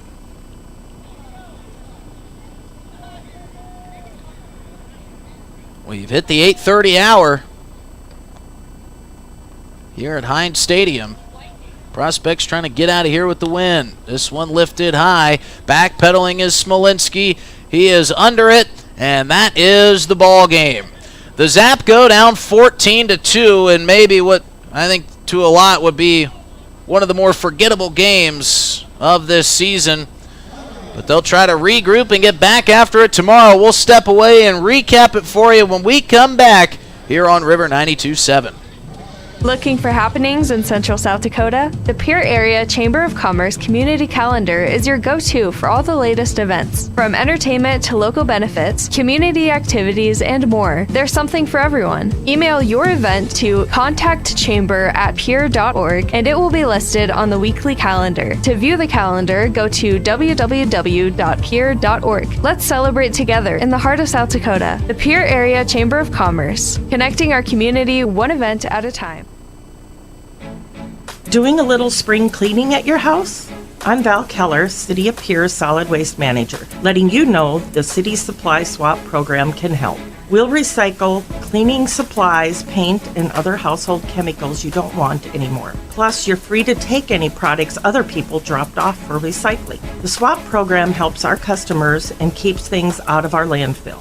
Supplies we accept include stains and sealers, pesticides, pool chemicals, typical cleaning agents, as well as oil-based paint, latex paint, and spray paint. For additional information, call 605-773-7434. Again, that's 773-7434 for more information about recycling your household supplies and paint.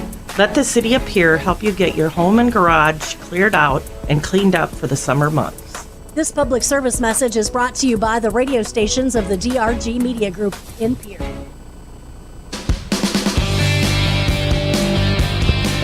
Zap fall here at Hyde Stadium, 14-2 in 7 innings. They'll try to regroup and get back after it tomorrow. The Prospects scored 1 in the first, 1 in the second, then 4 in the 5th, 4 in the 6th, and then a Jacob Perrin grand slam in the 7th was what did him in. Aiden Johnson hit a home run to pad his stats a little bit. But the Zap fall, and we'll try to get back after it tomorrow as the rain begins to fall here in Central South Dakota.